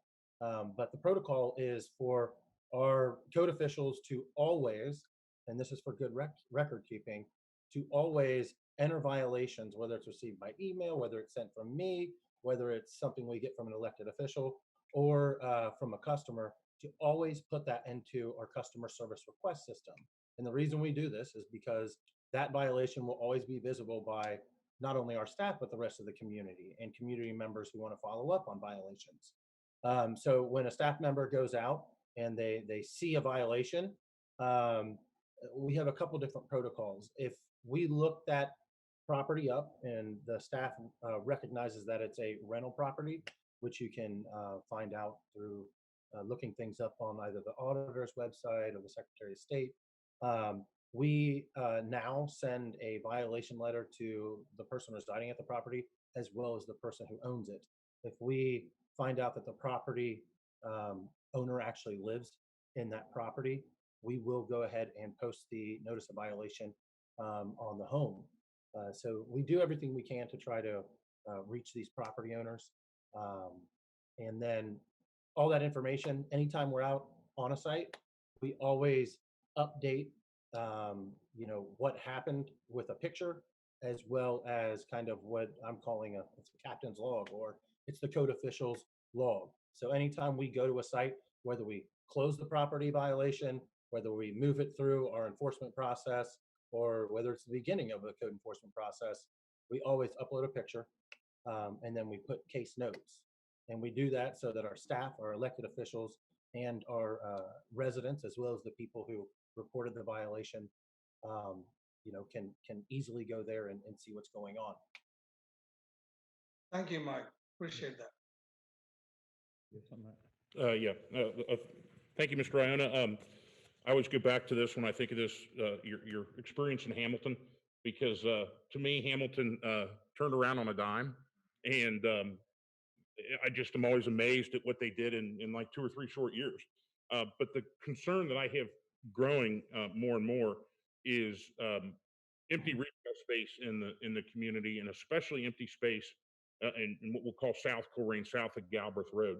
And my plan is to get to with you and Mr. Mills and Mr. Weckback, and if there's anything, I don't want to give you guys work, but if there's anything I can do as a trustee to help provide an image that we're open for business and to start to get, I'll sell us to start to get some businesses in there, because I think that we're kind of at a crucial point south of Galbraith right now, with Kroger's leaving and Kroger leaving.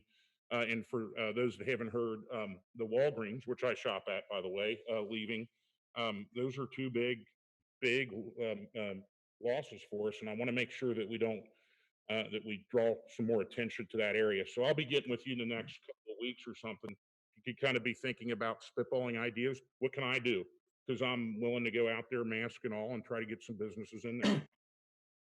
That sounds great. I welcome the opportunity to discuss that. Thank you, Mike. And I had, since I haven't seen you in a couple of weeks, I wanted to mention you at the last meeting. One of the citizens' address items was from a resident on Hollybrook, and I did go past there on Sunday afternoon, and I sent that information to you, and thank you for your response. It sounds like you've got it on the docket of trouble properties to deal with. I did receive a call, and I think I contacted you about it, concerning the old Aldi store over at Galbraith and Pippin. I did stop by and have a look at it, and the grass was about 1.5 feet tall, and I actually took it upon myself to call the realtor on the real estate sign, and he said he would get it cut immediately, and because he had a sign there with his phone number on it, I was able to locate him immediately, and I went past 2 days later, and the grass was cut. So they're doing their best to maintain that property. There was some tires stacked back in the back corner that somebody left there, and I think that's been communicated to you. Thank you for all the great work you're doing.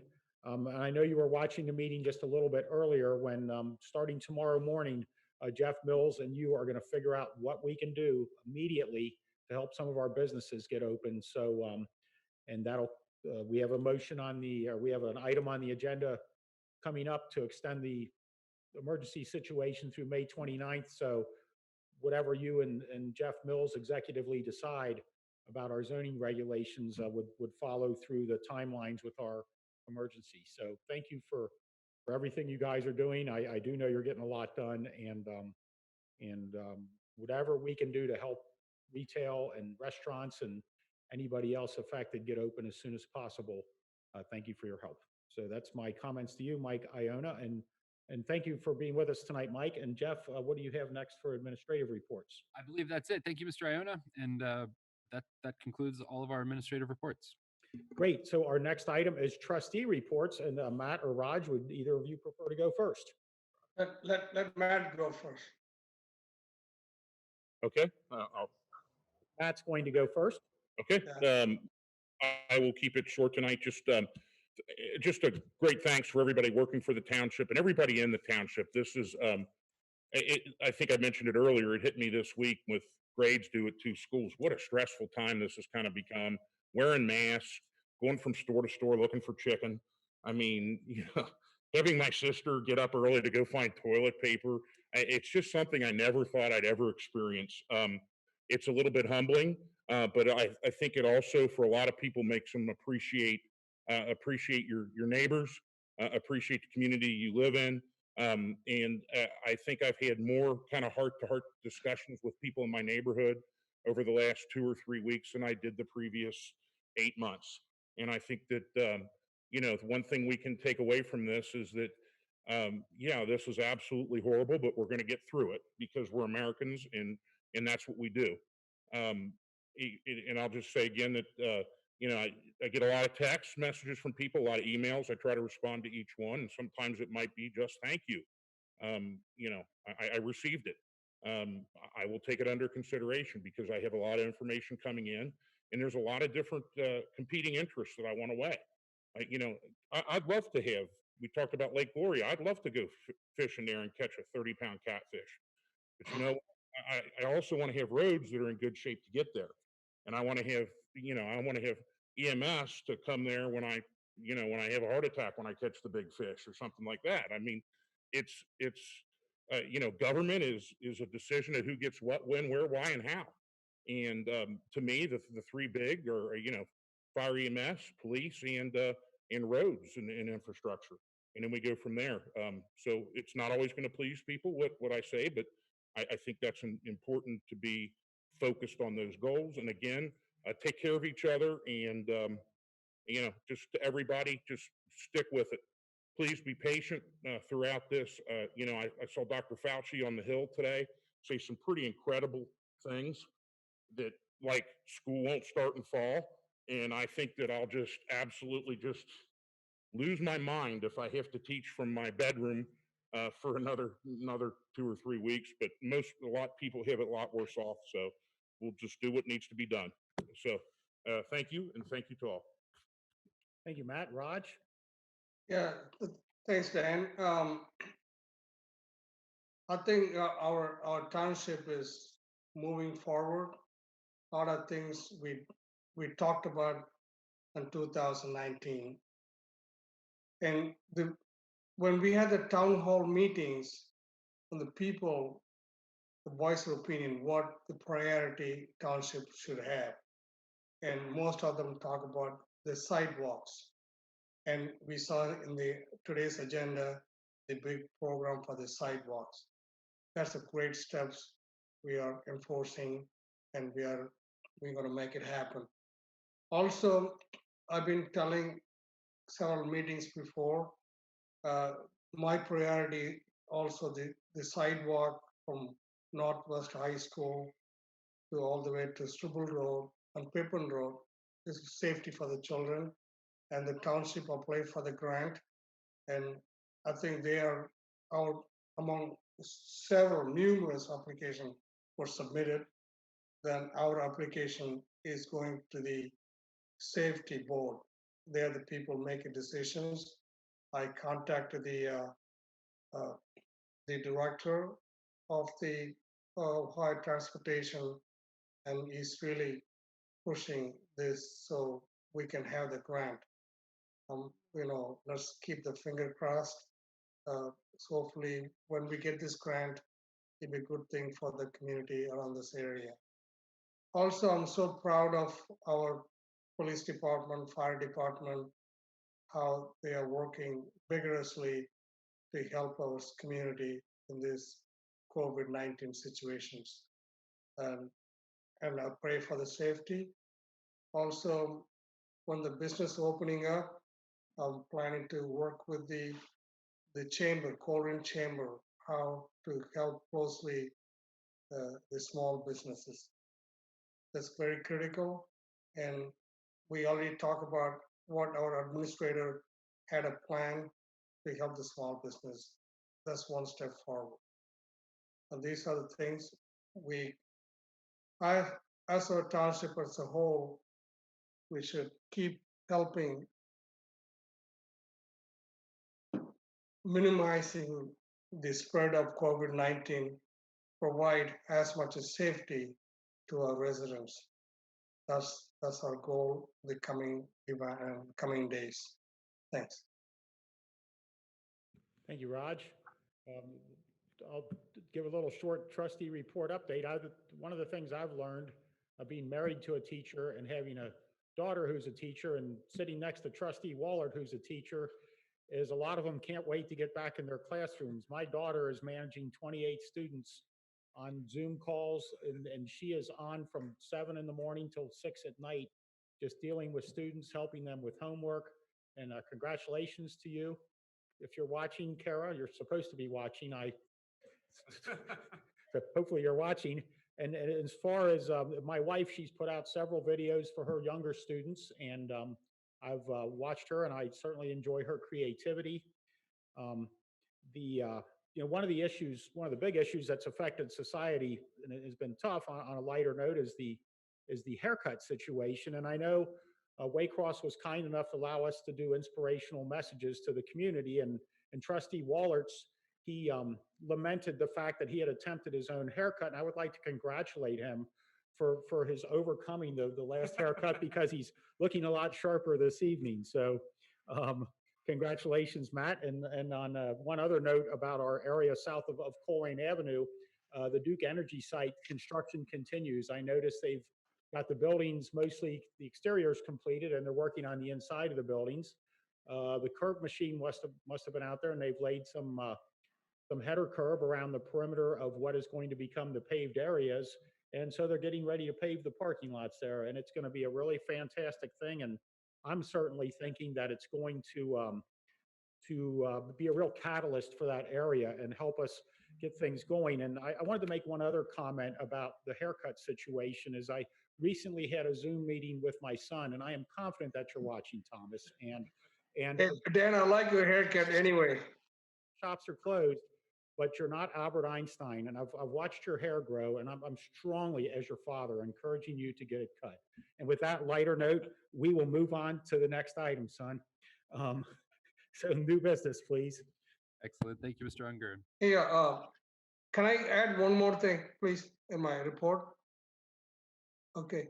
I was communicating with the Duke Energy, our community support place coordinator, Chad, and people when they go through hard times, anything regarding Duke Energy, electricity problems, paying bills, keep in touch with, call me, then I will talk to Chad how Duke Energy can help them.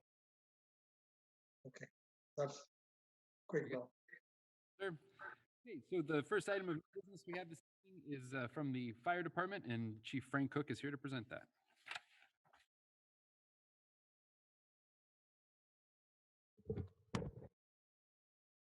The one item I'd like to request this evening is a motion to authorize the Department of Fire and EMS to renew a contract with Springfield Township to provide first responder emergency medical services to the Pleasant Run Farms neighborhood of Springfield Township.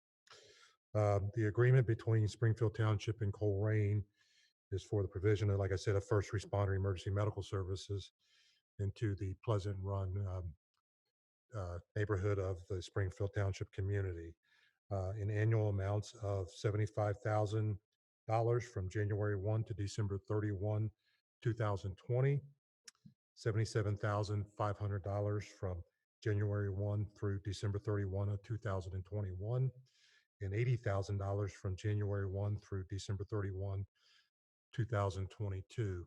Just to give you a little bit of historical perspective, we've been engaged in providing the emergency medical first responder service to Springfield Township's Pleasant Run Farms area since about 2012. Our service delivery to Pleasant Run Farms has greatly impacted the service delivery to that area. And what I mean by impacted, positively impacted. On average, Engine 109 is arriving on scene in about 4 minutes to that area, where it takes a Springfield Township unit almost 8 minutes or more to get there. And obviously, when you're dealing with critical emergency medical situations, time is critical. And so it's a very advantageous venture for Springfield Township to have us provide that service to that area for them. Like a motion for such thing. Yes, to renew the contract. I would motion that we renew the contract to get it to the floor. I'll second. It's been motioned and seconded. Is there any discussion? Go ahead, Matt. Okay, so I had a couple concerns, and I talked to Chief Cook about this, which has been ongoing since 2012. That's right? 2012. I was fishing around the National Firefighter Education website or something like that, and reading it just kind of really hits you that the average call response nationally. Now, that can be out in Crosby Township, or it can be out in Claremont County, so that you're going to have some outliers. It's a little bit over 9 minutes. And I always go back to the chief saying we like to keep it under 5 minutes, and it's just incredible. And this is a good example of that, with I think 4 minutes 8 seconds. I think you told me. The other issue that I did have is with this being as we talk about the fire levy, I didn't want to get handcuffed into a long-term contract before the levy passed. And we took a look at the contract again, and there is a 90-day out for Springfield if they don't like our service, and for us if we don't want to be involved anymore either. So it is a three-year contract, but it's a 90-day opt-out. And I think that's important again, because again, I think governments need to stay as flexible as they possibly can, because as I found out, the second month as being a trustee in a global pandemic of 100-year broke out, that you never know what's going to happen. So I support it for that reason, because it does reduce time, response time for people that live there, and we get paid for it, and there's an opt out if we decide that we dig down and don't like it, or if they don't like it, 90 days later we're out, and that's my reasoning on that. Any other comments, Raj? Yes, Chief, how do you come up with that $75,000 then after the increment? Is there any formula do you use, or? The cost of doing business increases from year to year. Your labor cost, cost of fuel, materials. When we first entered into this agreement back in 2012, the cost to Springfield Township at that time was $65,000. And, over the year, like I said, labor costs go up, fuel costs go up. And so it was best determined that a $2,500 increase each year would more than compensate us for our services. Chief, Chief, let me follow up on a question that I meant to bring up too. Sorry. Okay. So they've been paying, Springfield Township been paying since 2012 for our service. Can you hear me, Chief? Hello? From Springfield Township arrives, just treat out one for one. So there's no real cost associated with materials. It's kind of a minor point, but I'm cheap. I get it. Yeah. There was a point in time in medical services where when you transport it to the hospital, you go to the stock room and you just restock your supplies right from the hospital. But that has long since gone by the wayside. Everything has a dollar with it, and when you receive your bill from the hospital, you'll probably see a charge for a Band-Aid or oxygen mask or whatever's used to help you through your event. Any Hey, other? Chief, go ahead. Danny, you got a question? Go ahead. Just asking if there was any other discussion before we voted. Yeah, I got a couple more questions on this. If you read the article in Article 2, item number 5, and it kind of gives a lot of confusions about timing, who responds first, who make a decision to transport the person, whether, you got a lot of dialogues will be going on the radio, who wants to take control, Colerain or Springfield Township, and is that create any problem on delaying giving a service to the victim? The second question I have, Chief, and it talks about in the article, let me pull it up, Article 5, the insurance, all kind of stuff. Even though we're providing the service to the Springfield Township like that, and it seems to me the Springfield Township taking hands off then we are incurring all the insurance for our guys, especially in the time of COVID-19. We're putting more guys in the exposures and, paying for the insurance and also workman comp. And looks like we are leaving hands off for the Springfield Township. And we're taking all this burden, even though that's a great thing we are doing, supporting this community in the situation like this.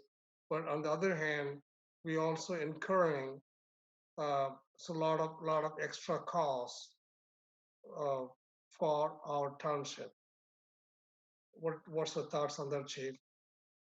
Well, in regards to your first question, again, going back to since the inception of this program or this response agreement, it's Springfield Township's community. When Engine 109 arrives on scene, they are initially in charge of the incident. But there's a concept or principle called professional courtesy. Once Springfield Township's medics or ambulance arrives on scene, or the scene is worked collaboratively. There never has been a conflict that I'm aware of since its inception. Language exists within the agreement. To the best of my knowledge, there's never been a conflict amongst the departments or the personnel representing either one of the departments. Is that On the matter of insurance?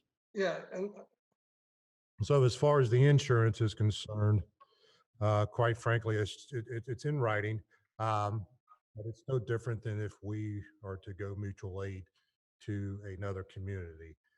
We're responsible for our folks. In the event that something would occur, I don't think there's any expectation for another entity or community to be responsible for our people. We provide protective equipment for our people. The expectation is for them to utilize it. Of course, there's always a possibility that something could go wrong. But we've always operated under the premise that we work and take care of our own. We never put the onus if somebody was to get hurt while operating at a incident scene on somebody else. If that answers your question. Chief, one more thing. This is a great thing we're doing for our neighbors, our community. They're also part of our people. And, like as we going through all these financial burdens and everything, and this is one of the residents sent a concern, Chief, and for the Springfield Township, for them, the cost, I don't know, is it right or wrong, $240, like for the run. Is that true? Like Colerain Township costs $900 per run? This Yep. is one of the residents. Yep, it was hard to hear you, but I think what you just said was that we are collecting $240 a run from this, and it costs us $900 a run, and that is not. That's not correct. I don't know, where those figures are coming from. But the contract, like I said, I've laid out what the costs are annually in Springfield Township. If you do the math based on the number of runs, that will determine or calculate to what the number or the cost per incident and then per hour, doing the simple math. And it's all dependent on the number of runs. I calculate that out at the end of the year and actually throughout the year as I review the data that is collected for our services that we provide to Springfield Township.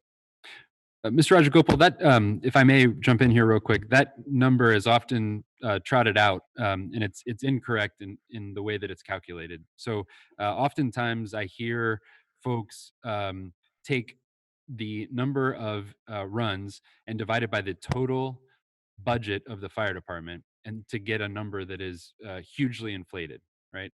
The way that we calculate the cost of a run is based on FEMA's It's their response schedule. So what FEMA does, FEMA has a schedule of what it costs per hour for a particular piece of equipment. If we were fighting a forest fire or something like they do out west, there's a cost associated per hour for a bulldozer. There's a cost associated per hour for a pumper with a 1,500 gallon minute pump on it with 1,000 gallons of water on it. So they've got it broken down specifically to the type of equipment and what it costs per hour. And that's what I reference when I developed a cost per hour for a incident response. And that cost would include the labor cost of the personnel assigned to that piece of equipment. That's right. So, we can't, there are sunk costs and there are incident costs, right? So, just as we can't take the number of police officers, this is another thing that I hear often is, the price to provide police service in Colerain Township is some astronomically high number. I hear that a lot, and it's not true. And the reason that number that's bandied about is so high is because they take the total cost of the police department and divide it by the number of police officers and say, hey, that's how much it costs to provide police service. It's not. There are many things that our police department purchases and has to purchase in order, like cars and toilet paper and handcuffs and things, guns, bullets, that isn't the cost of a police officer. The cost of the police officer is their salary and fringe. And so beware of the way folks manipulate data. Yeah. Go ahead, Ron. Let me can I one more thing, Alfred? Hey, Chief. One thing I'm really proud of you guys' work. Saving lives, each minute, each second is very critical. And you responding 4 minutes to those people on the Pleasant Run forums, that's saving lives as huge sacrifice that our guys taking to rush into the place and a big support for the community. The 4 minutes is marvelous timing compared with the 8 minutes from the Springfield Township. You're saving lives. Each minute counts. That's the more important thing. I'll say this and I'll close that during my attendance at some of the other neighborhood meetings and some face-to-face conversations that I've had with some of the attendees is that the folks in Pleasant Run Farms have come to expect Colerain there. They see us there. They know we're there. They know that we're there quick and we're there to provide high quality services to them. And Springfield Township provides, high quality services there, but, we're there to initiate that immediate emergency care to them. And, they recognize that Colerain is just right across Hamilton Avenue. I'd like to make one comment about our fire department and ambulance folks and medics working outside of Colerain Township. I heard that earlier in the discussion. Every single ambulance run takes our people out of the township if they take them to a hospital, whether it's down to Clifton or University or over to Green Township to Mercy or up to Fairfield. So we're out of the township every single day. And if one of our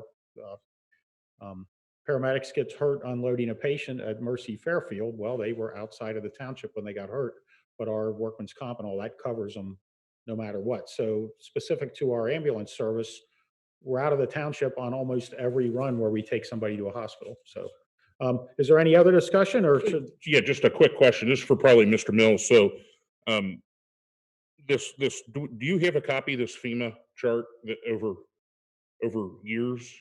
I do not. Or it can be located okay on the internet. It's not hard to find. Okay, and then so we have a base then, and this is not about this question. It's more about fire operations and fire and EMS in general. There's a base cost no matter if we make one run or 1,000 runs, and then there's this FEMA amount that adds to. Again, if I was to seek reimbursement or to charge somebody, that's how I would do Okay. it. The equipment cost is based on the FEMA resource schedule, Okay. and then our labor cost based on the personnel assigned to the piece of equipment. Okay, thanks for clearing that up. All right. Is there any other discussion? Hearing No. none. Jeff Baker, please call for a vote. Mr. Rajagopal, Aye. Mr. Unger, Aye. Mr. Waller. Aye. Thank you very much, board. Have a good Thank you. evening. Thank you, sir. Thank you, Chief.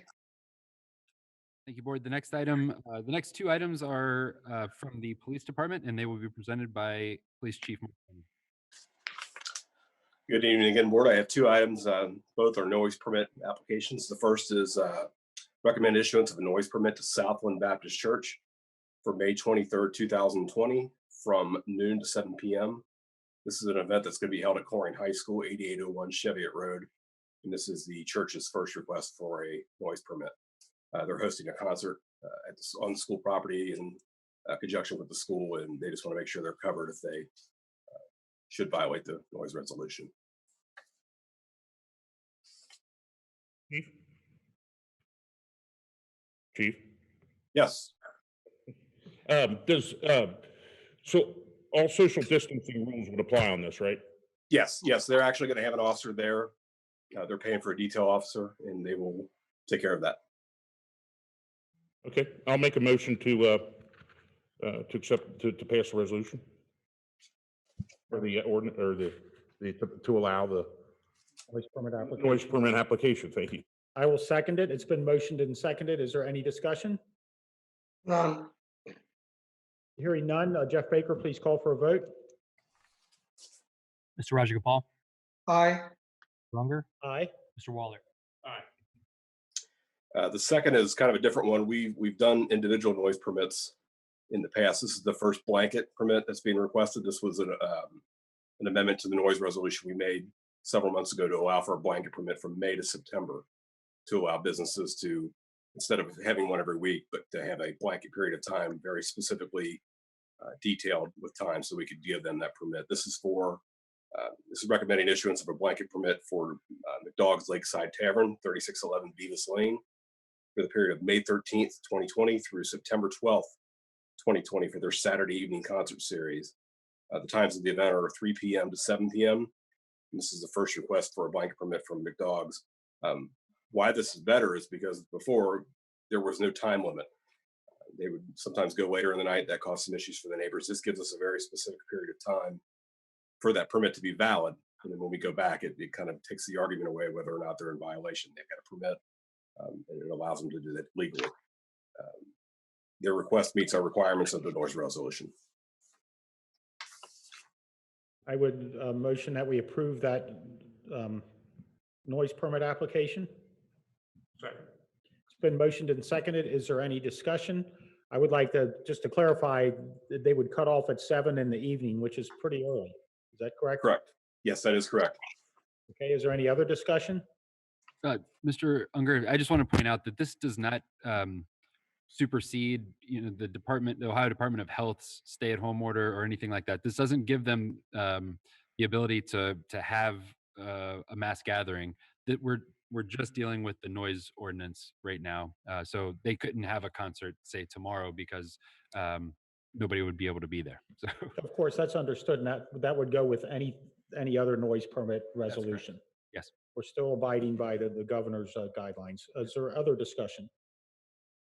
Hearing none, Jeff, did you have something, Raj? No. Hearing none, Jeff Baker, please call for a vote. Mr. Rajagopal, Aye. Mr. Unger, Aye. Mr. Waller. Aye. Thank you, board. thank you, Chief Denny. Our next Thank you. item come from next three come from the Department of Planning and Zoning and will be presented by Mr. Mike Iona. Thank you, Mr. Mills. The first item I have is a resolution for the demolition of property located at 3791 Springdale Road, the site in question has been in the code enforcement process since the fall of 2019. At that time, the single-family dwelling on the site was still structurally intact, but it did have significant property maintenance issues, which were cited by a code enforcement official at that time. Since that time, the property owner has not made any repairs to the structure to date. In fact, during multiple conversations throughout the code enforcement process, late 2019, the property owner did not indicate any interest in performing any of these repairs that were necessary to bring the building into compliance with codes. The staff has been pursuing legal action through housing court on behalf of Colerain Township to mitigate the issues on the site. So what that means is we pursued, our process for code enforcement, and we have hit that civil status, which means that we are pursuing legal action and taking it through housing court. Unfortunately, there was a delay associated with COVID. And in fact, on staff's own initiative, they went back out, and I credit Ms. Laura Dakin on this, whereas Chris Cavallero started, did a great job beginning the process. Ms. Laura Dakin went out and she conducted an inspection of the site, and she found that there was a total collapse of the single family dwelling on the site. And you can see these pictures attached in the exhibit within this item. So she referred that and to me, and staff referred that to the fire department. They conducted an inspection of the site and placarded the collapsed structure. So since that time, the fire department has gone out, inspected the property, declared it a nuisance, and due to lack of effort from the property owner to mitigate any of these issues prior to the collapse of structure, we are asking the Board of Trustees to adopt a resolution to declare the property a nuisance so that staff can pursue the demolition of the site, clear it, and bring it back to a reasonable condition. And in fact, the township intends to potentially use community development block grant dollars to cover the cost of demolition, similar to what we did with Schuster Court, if you remember that. So staff is recommending approval of a resolution for the demolition of property located at 3791 Springdale Road. I move the motion. Go ahead, Raj. Okay. I move the motion to go ahead do the demolitions. I will second it. Is there any discussion? Jeff Mills, on our recently passed rules that each resolution shall be read on 2 separate days, does this resolution authorize us to bypass the second reading? Yes, sir. Item number 4 says that the board by majority vote hereby dispenses with the requirement that this resolution be read on 2 separate days and hereby authorizes the adoption of the resolution upon its first reading. And Okay. Mr. Unger, on those rules too, a 3-0 vote dispenses that second reading too. Which is language that I think that you wanted inserted that we. Right, yeah, I don't see that here in front of me. I just want to make sure we're Yeah. doing it all. Yep. I've got those new rules here and I don't see that, but in this particular resolution, it is in there that we've dispensed with a second reading. So, okay, is there any other discussion? None? Yeah, Dan, it says also this resolution shall be effective at the earliest day allowed by the law, which is 5, so that we can go and get it done this time. Okay, is there any other discussion? Hearing none, Jeff Baker, please call for a vote. Mr. Rajagopal, Aye. Mr. Unger, Aye. Mr. Waller. Aye. Thank you, Board. The next item is a resolution declaring nuisance and ordering abatement for the following properties: 2800 Burnside, 2620 Cornwall, 2272 Miles, 8806 Nabita, 9521 Pulver, 3264 Struble, 9743 Dunraven, 9832 Dunraven, 7681 Livingston, 9924 Laura Linda, 2474 Roosevelt, and 8906 Summercrest. And staff is recommending that you adopt a resolution declaring nuisance and ordering abatement. We do such a thing as Mr. Iona has described. I'll second. It's been motioned and seconded. Is there any discussion? So that resolution is titled Resolution Declaring Nuisance and Ordering Abatement. Mike, that one over at 2800 Burnside, is that the one with all the appliances in the yard? Yes. So we're going to go clean all that up. Thank you for moving that forward. That's been a thorn to many of the neighbors there, so I really appreciate it. Is there any other discussion? Hearing none, Jeff Baker, please call for a vote. Mr. Rajagopal, Aye. Mr. Unger, Aye. Mr. Waller. Thank you, Board. The final item I have for you is a motion to authorize an RFP process for Colerain Township Sidewalk Maintenance Program Phase 1.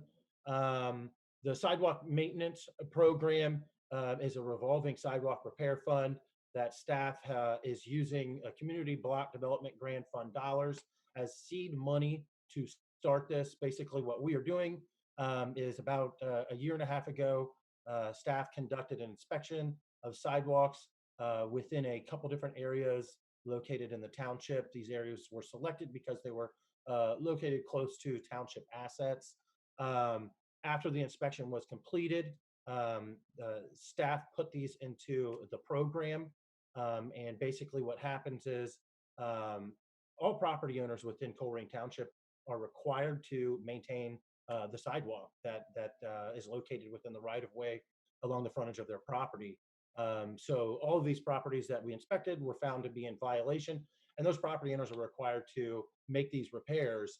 What this program does is that it provides them an option to have the repairs completed by the township, and in doing so, by opting into the program, they're able to get it done at a much cheaper rate.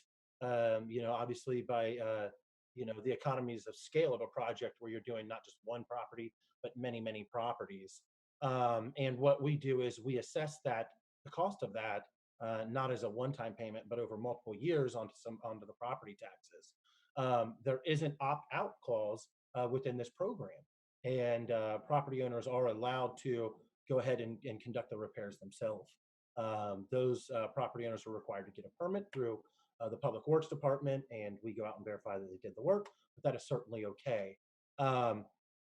We conducted an RFP to choose a vendor to do this project a few months ago, and after reviewing some of the compliance guidelines with the Community Block Development Grant program, we found that there were a couple discrepancies that we wanted to address, and we felt would be better addressed through just issuing a new RFP to make sure we got everything done and done right. So what you all have before you is a new RFP that has everything that the Community Block Development Grant Fund would like to have in it. It's been through all of the review on the township side, as well as their side, to make sure that we crossed our T's and dotted our I's and got everything right. The intent of this, if you all approve this amended RFP, or this basically a new RFP process, is to have a contract for consideration at the second June meeting. And with that, I'd like to recommend that you all adopt a motion to issue the proposed RFP for the Colerain Township Sidewalk Maintenance Program Phase 1. Adopt the sidewalk maintenance proposal. And I'll second Mr. Waller's motion. It's been motioned and seconded. Is there any discussion? Yes, Dan, I think I mentioned earlier, this is people's, when we did this town hall meetings, people's voices, number one priority is maintaining, rebuilding the sidewalks. I think we are doing that, just that, what people wanted to do. So it's a good program. Let's keep it up. Thank you. Thank you, Raj. Is there any other discussion? Mr. Iona, I think I read in here somewhere, and now I can't find it, of course, that for a couple of these addresses, it included part of the driveway. Is that right? Correct. So there's two different types of sidewalks. One is like where the sidewalk goes over the driveway kind of apron. It's a thicker sidewalk section. So we need to get two different, it's two different quotes per segment. One of them's a little thicker than the other. That's an important distinction because, and it needs to be made very clear that we are not replacing people's driveways. This would be the sidewalk that goes over between the apron and the driveway. It needs to be built to a more robust profile. Yeah, I just wanted to make that clear because somebody contacted me freaking out about, I don't want the township redoing my driveway. And it's not at all what's happening. It's as you described. Thank you. Hey, Matt, I found that what are you talking about? It's in the project standards. I wonder if that's the one you are mentioning about. It says use Class C concrete, the portion of sidewalk blocks between the driveway apron and driveway shall be 7-inch thick. Is that what you use have full depth expansion joint at the curb and both sides of the sidewalk? And talking about that, also sidewalk blocks outside of the driveway shall be 5 inches thick. Replace all existing expansion and tool joints. Is that what you are mentioning about, Matt? Mike, Or- that happens this time. Just to be clear, in the room here, Mr. Rajagopal, the projector timed out, and Dana is going to be bringing that right back. So, Okay. All right, go ahead. yep. So, what was your? Could you repeat your question, Mr. Rajagopal?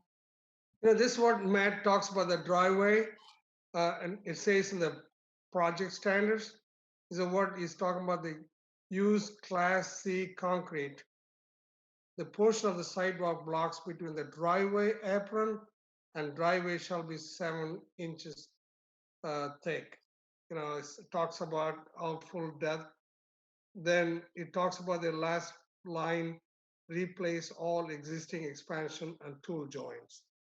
This is a work you do when you do the sidewalk. Yes, so Mr. Rajagopal, that is in fact a specification that the township uses for our sidewalk. Okay. All right, thank you. Hearing none, Jeff Baker, please call for a vote. Mr. Rajagopal, Yes, Mr. Unger, Aye. Mr. Waller. Aye. Thank you, trustees. That's all I have for this evening. thank you. Thank you, Mike. Thank you, Mr. Iona. Okay, gentlemen, the next item on the agenda for new business is a resolution extending the emergency declaration in Colerain Township. Before I tee this up for a vote, I just want to share with you that we have been doing things a little bit differently than our peers and even Hamilton County in the state of Ohio. Hamilton County, state of Ohio, and most of our peers have declared an emergency for an unspecified amount of time or an until further notice type thing, because who knows when this is gonna end. And I want to be real clear about what an emergency state of emergency really means and what it doesn't mean. When the township declares a state of emergency, we do so for a number of reasons. One is a communication reason to demonstrate that the severity of a particular situation.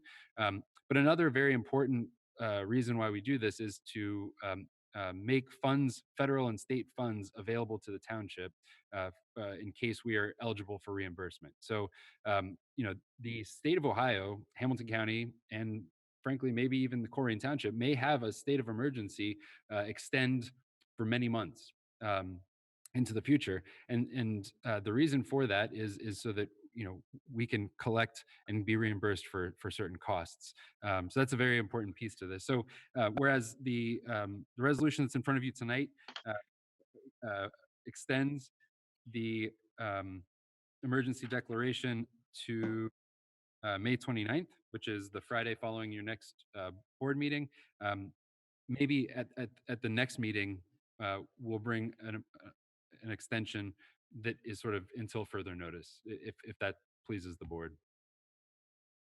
Okay, so did you want to make a motion to, or what do you want to ask us to do this? Yeah, I would recommend adoption of a resolution declaring a state of emergency due to COVID-19. I would motion that we adopt the resolution extending the emergency declaration in Colerain Township as it's presented tonight. That would be through May 29th. Yes, sir. I will second that. So it's been motioned and seconded. Is there any discussion? Yes. I would, at this time, we'll Good. approve the 29th, and let's see if the world's still around on May 26th. Okay. So tomorrow there is a conference call with regard to the CARES money. I think the 322 million. Is that what Hamilton County is getting, or? Yes. Okay. It's something like on that order. Yeah. And that's why we do this, because we have a declared emergency and we can hopefully get some of that, and they're going to go through, I guess, what you need to do, the steps you need to do. Yes, sir. Any other discussion? Yeah, Dan, I also made a several phone calls, the surrounding township, and also spoke to some county officials. I think almost all the townships follow the same thing, extending that COVID-19 emergency till end of May. So it seems to be like our township functioning well. People are doing their job from homes. Okay, the safety is important. That's it. Very good. Thank you, sir. Thank you, Raj. And I would just mention while we have this on the floor that the earlier discussion we had about having you and Mike Iona work through the zoning issues and what we can do to help business, that will run through May 29th, consistent with our, Yes, I sir. mean, it's two different things, but we decided as a board of trustees that it would run through this emergency declaration through May 29th. Is there any final discussion? Hearing none, Jeff Baker, please call for a vote. Mr. Rajagopal, Aye.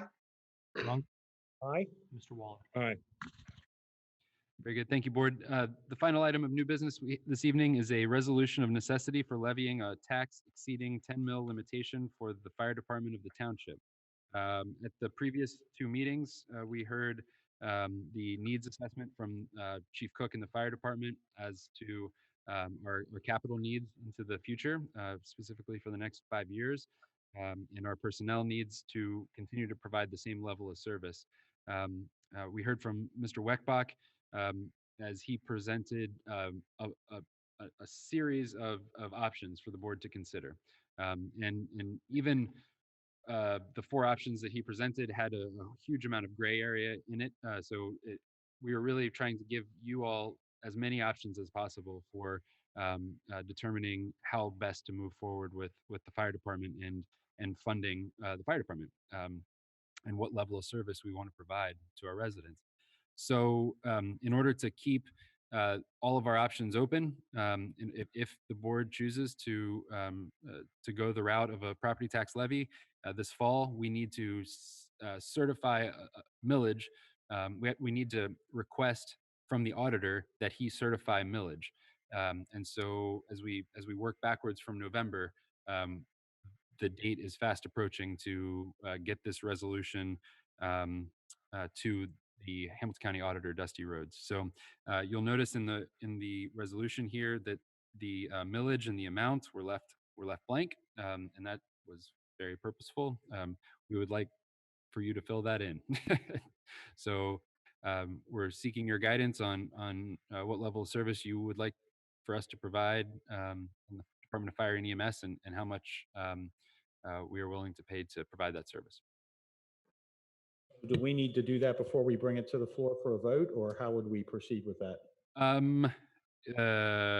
I think that you, in your discussion, you can sort of met out, what you all, the three of you, are thinking, and then Just to make sure we're doing it right. Larry, are you on the line? I am on the line.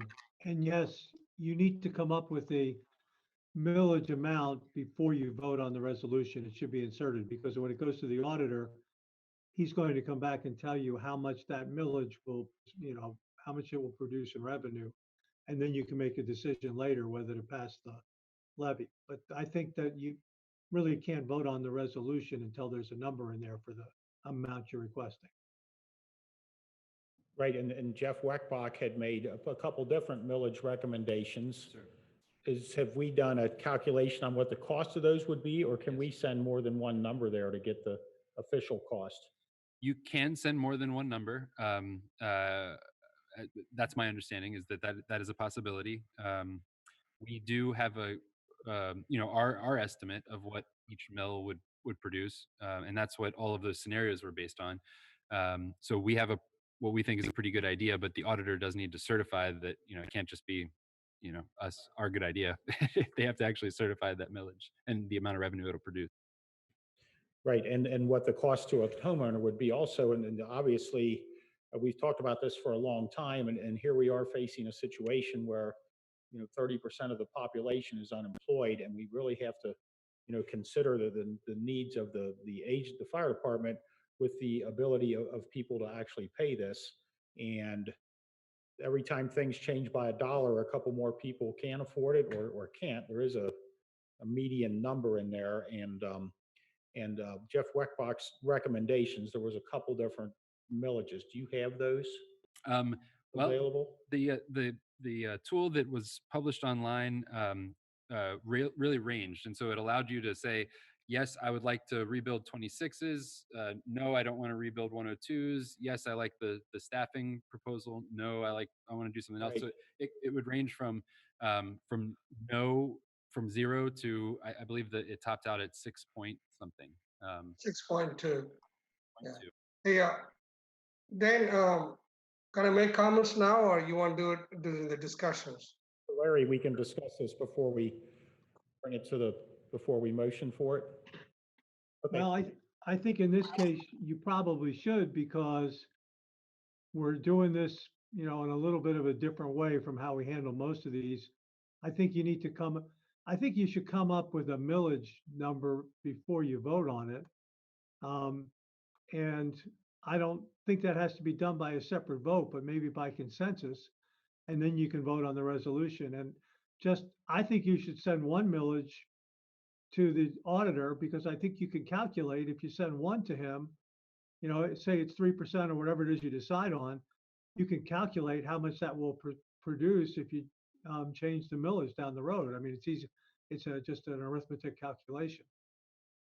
Yeah, this is a first resolution came on the levy, and I know we've been informed about this, but actually the action taking place now. So this, I would think, since this is a first reading, then trustees not aware of this resolution now. So maybe it'll give some time on the second reading, more understanding of, they come up with some ideas, how many mills and what should be taken. I spoke about this earlier to Jeff Mills. I think we still have time to submit this to the auditor. So what we'll do, we are facing this resolution. We have that. Now, in the second reading, we probably come up with some numbers, like Larry said. At that time, we can put some numbers in the blank and send it to the auditor. So this will be the first reading. This will be the time for the trustees to go back and think and do more research. Like Dan mentioned about, this is a very uncertainty time economically. People, no jobs, people barely paying mortgage and all these things going on. But still, we need to continue to support our fire department. We got the best fire department in the country. They're doing outstanding service, and we got to make this as a reality. Yes, sir. So I believe that we can take action at the next board meeting and still get it to the auditor and give them ample time to certify those rates and get it back to us before we need to take it to the next step, which is getting it on the ballot. So if we put just a number on it to help us calculate it, like a 2 or a 3, that would be a whole number that we could multiply out and Well, pretty easy. if you'd like, if you don't mind, I can pull up this tool that we have published on our website, and we can sort of look through again how it works, and hopefully this is a decision-making tool that will help guide the board's Right, decision. and that's not the auditor's certification. That's just your calculator. Yeah, that's a calculator. It's a decision support tool that we developed that takes into consideration all of the items that were in Chief Cook's needs assessment and puts a dollar value to them, and then helps to work backwards, into, if you want to provide, for example, new station 102, 26, station 25 remodel, training center and tower, the major equipment needs that the fire department is facing, our staffing recommendations, the administrative support. You can dig in here and say, this is how much it's going to cost if we do, Does it do a calculation for what the cost is to a property owner per valuation? It does, and it will tell you at the end of the day you type in your home value into that box right there on the tool. You type in your home value right here, and it'll spit out the annual impact. Given the scenario that you put together. And we also have several other ways to figure out how it's going to impact you, and that's in these impact tables down here. So a 3 mil levy, if your home is worth $100,000, that's $105 a year increase. But if you want to look at it on a monthly basis, a 2 mil levy on a $150,000 house is $8.75 a month. If you want to look at it on a daily basis, et cetera, et cetera. So we hopefully have a decision support tool that can help, guide, where we go in the future. And our goal here is to understand from the Board of Trustees what level of service you guys want us to provide, and we're trying to help you to understand how much that costs and what the different scenarios are. Yeah, I think we hold it over till next meeting to vote. The concern, I mean, at first when I looked at this, I thought, well, let's just put in 1 mil and we can multiply that by whatever and we can get an idea what it is. But then it occurred to me that would be creating probably a large communication issue where people would feel that it was 1 mil, then it got raised to whatever, and that there were games being played when in fact we were just trying to verify. I think it's important for communication's sake to be clear on what we're putting up there. But I see both sides of this because I'd like to know what a mill is, how close you guys are, which I'm sure you're pretty close, but yeah. No, but we have to certify the millage that's going to be on the ballot in November. That's the trick. But we can change it, is what you're saying. We'll run out of time is the problem, is Okay. that it takes time for the auditor to certify the millage. And so we have to send it to the auditor. They've got to do their calculations and send it back to us officially before we can go to the Board of Elections and get it on the ballot. So one of the ways that we were hoping the board would think about, and residents could think about this is not as much in terms of millage, but in terms of what it is that you want to provide and how much that costs. And then you can start to make trade-offs like, okay, I don't think that we can afford all of these things. So what do I prioritize up and prioritize down in order to get to a millage that is we believe is the right one for this community. So and it also gives you opportunities to dial up or to dial down general fund expenses. If you guys wanted us to, divert money that is currently going to the community center or parks or zoning or roads or, debt service or whatever, we give you the, what impact could that have? It is arithmetic, really. What a mill generates, and so this whole process of certifying the millage is a process. But we feel like we understand the math enough to get us real close. Jeff Weckbach had made a recommendation of what it would be to maintain the current level of service. What was that number? 6.2, isn't it? 6.2? 6.2 was the if you do every let's see, 6.2 was to completely satisfy the needs of the department for the next 5 years. And let me roll through here. Okay.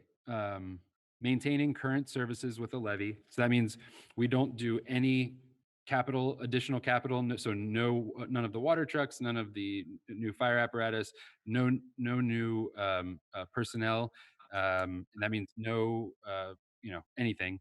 It would take 3.1 mils to just keep us going at the exact same levels and not deal with any of our capital needs. 3.1 mils.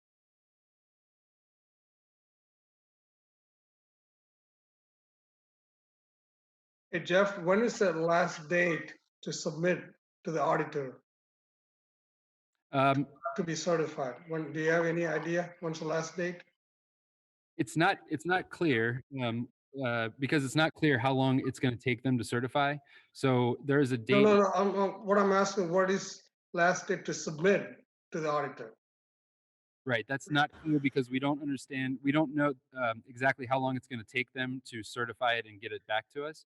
The next date that we have in stone is the date that we need to get the levy language to the Board of Elections, and that is coming up in August, I believe.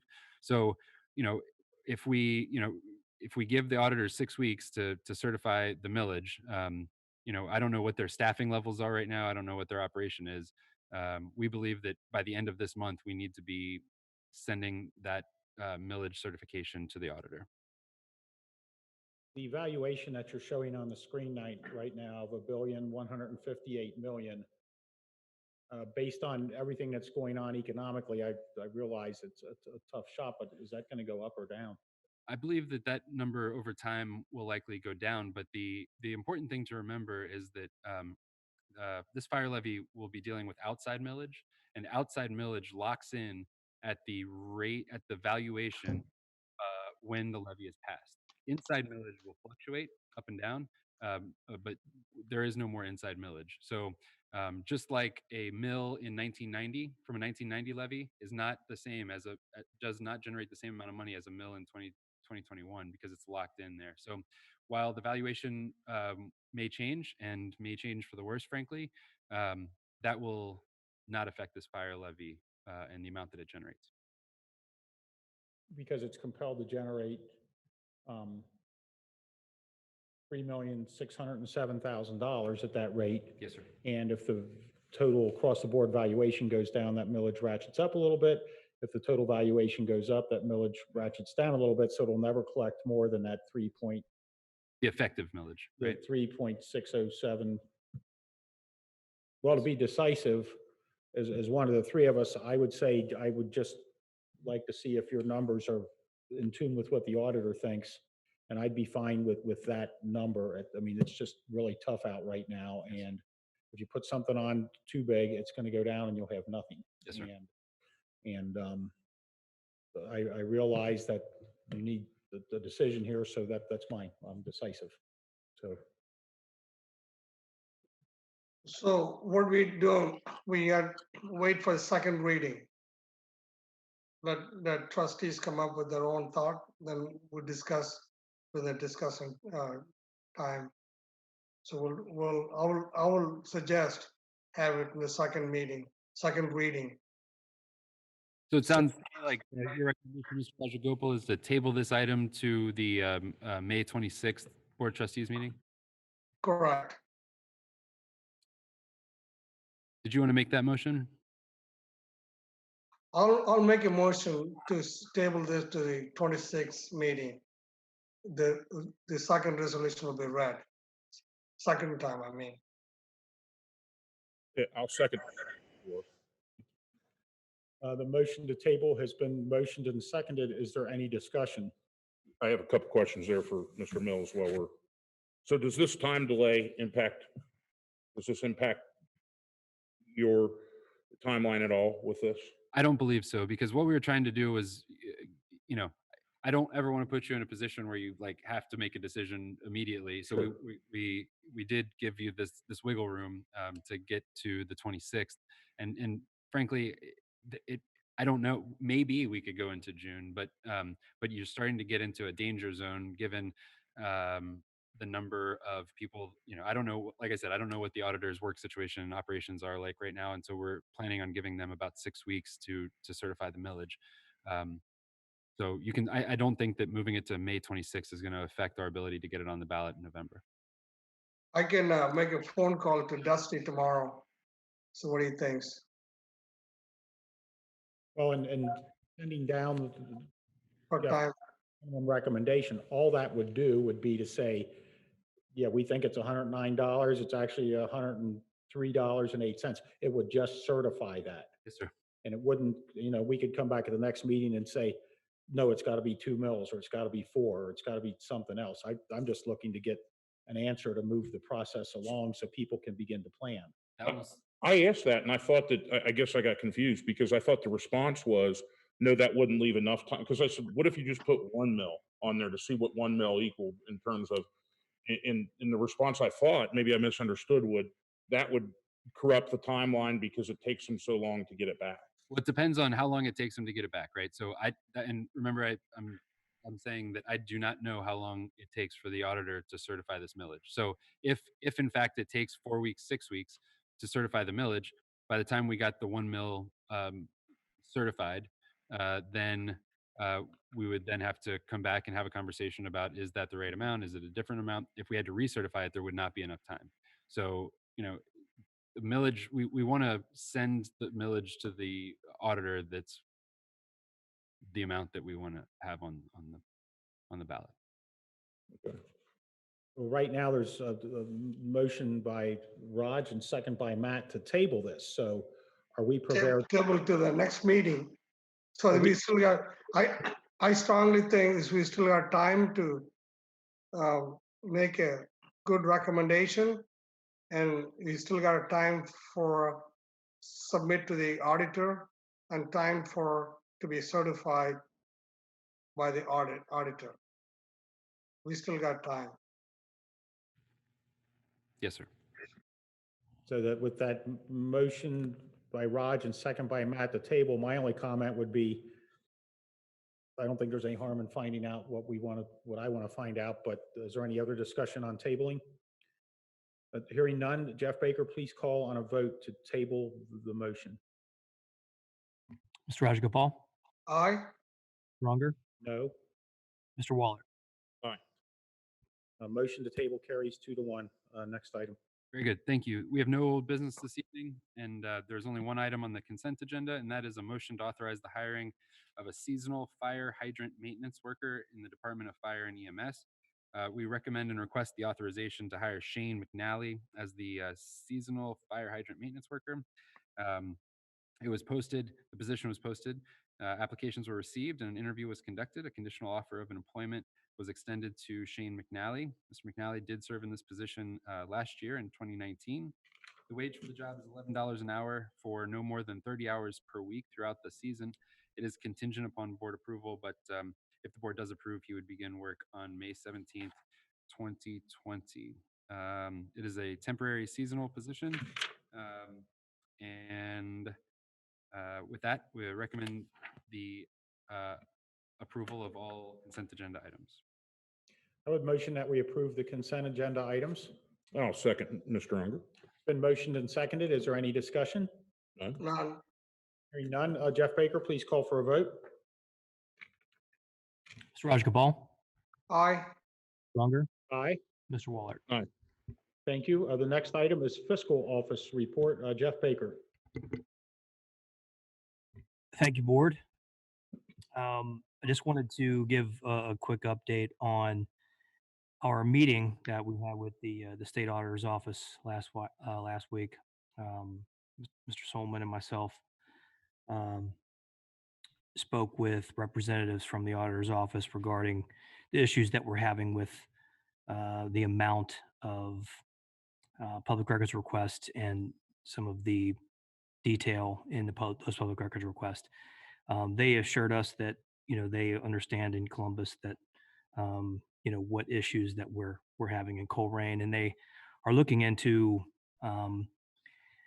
some items in the Ohio Revised Code with regard to number of public records requests or limits to numbers of public records requests, and they're going to get back to us on those. We had some ideas that we threw out to them, which they agreed on and let us know that they would work with us going forward. Having said that, just an overview of the public records requests that we received since April 1st has now exceeded 80. But just to give an idea, even though that's a very large number, if you were to compare that to Green Township, which I only compare to them because they're so close to us, not only close in proximity, but close in size. I actually spoke with my counterpart there today, and on average, they receive about 4 public records requests per month.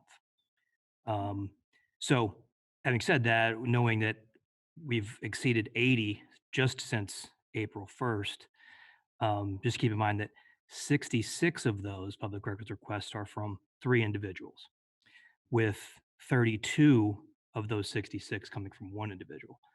So, I think we're working hard to deal with those. We've fulfilled 28 requests since April 1st, which isn't enough to make a dent in an 80, I realize, but I'm pretty proud of the work we've done there, especially with, um, kind of a short staff here in the office, and everyone's been very helpful. I wanted to mention in the last meeting and neglected to, but the administrative help and administrative office workers that we have here have just been phenomenal to work with. Um, with starting here in April 1st, under the circumstances that we've had to deal with, um, they've been extraordinary in helping me. And so the fact that we have fulfilled 28 public records requests to me, even though we've received over 80, but 28 is a pretty big deal. So if you keep that in mind, most townships don't get 28 in a year, much less fulfill 28 in a month. So pretty proud of the work we're doing there. And we're going to continue to work to, to provide service for those people who are requesting these records and to try to get them out as quickly as possible. But, just again, to reiterate, the number that we get dictates the time frame in which we can provide those. And the auditor's office is very well aware and completely understands that during this time, the time frame in getting those out is pretty lenient. So they're working with us, and we're doing everything. And I just wanted to keep it in front of them just to make sure that we utilize all the resources that we can as a township, from the state auditor's office. That's all I have. But I would reiterate too that discussion about haircuts, I've been doing my own for years, and I recommend it because you don't have these issues when a pandemic hits. But that's all I had. Jeff, I wanted to ask you, I know we discussed at the last meeting, and I know you're doing your best to get these public information requests out. And we discussed the fact that one of them comes from an obscene Gmail address. Are we still getting public records requests from that obscene address? Or when you had your meeting with the state officials, did they say we still need to answer them, even though one of those Gmail addresses is obviously derogatory and obscene? Yeah, and those messages were very helpful to use as an example to the state auditor, to give them an idea of what those requests are and the address and things of that nature. They're looking into what our options are. That's when they brought up the possibility of there being something in the Ohio Revised Code about limiting the number. Because it's not only the address, but when you're getting 18 in the span of an hour or two, that are going to turn into twice that amount, they are looking. They mentioned to us, to our surprise, that they believe there is a way in which we can limit the public records from certain addresses that we have to give. So we didn't know that, and they're going to get back with us on that. So I'm going to follow. That said, most people do sign their names to public information requests. We Oh, just yeah. have somebody out there that's sending a lot of them with that obscene email address. There's only one email address that we get requests from that is anonymous, and so naturally that one is the only obscene one as well. Right, okay. Mr. Baker, you now have two. I created an email address. I love Jeff Baker. And I've been sending you some messages that you'll see later. Some would think that's obscene, but I do not. That's a lot kinder than the one he's dealing with. So, well, thank you for your report. Jeff, was there anything else? No, just happy 13th wedding anniversary to my lovely wife, Erin, at home. So, and I found out tonight that you and I share a wedding anniversary. But not. Congratulations. What's going on here? Congratulations. Also today, and if my wife would have ever thought that so many years down the road she'd be spending this important milestone anniversary with me sitting at a trustee meeting with a couple of people that I realize I know less and less every time I sit down with them. Happy anniversary, dear. And with that, I don't think we can have an executive session with one of the trustees at home. So I guess I would ask for a motion for adjournment. I will wish you and Mrs. Unger and Jeff Baker and Mrs. Baker happy anniversary and motion for adjournment. And I'll second that. Same thing. I wish Dane and Jenny and Jeff, both of you guys have a wonderful anniversary. Thank you. The day is still too long. You still have time. Celebrate. Okay, so it's been motioned by Matt Wallert, and did you second the motion to adjourn, Raj? Oh, yes. It's been motioned and seconded. Any discussion? Hearing none. Jeff Baker, please call for a vote to adjourn. Mr. Rajagopal, Aye. Mr. Unger, Mr. Waller. Aye. This meeting of the Colerain Township Board of Trustees is adjourned at 9:35 p.m. on Tuesday, May 12th, 2020. Thank you for watching.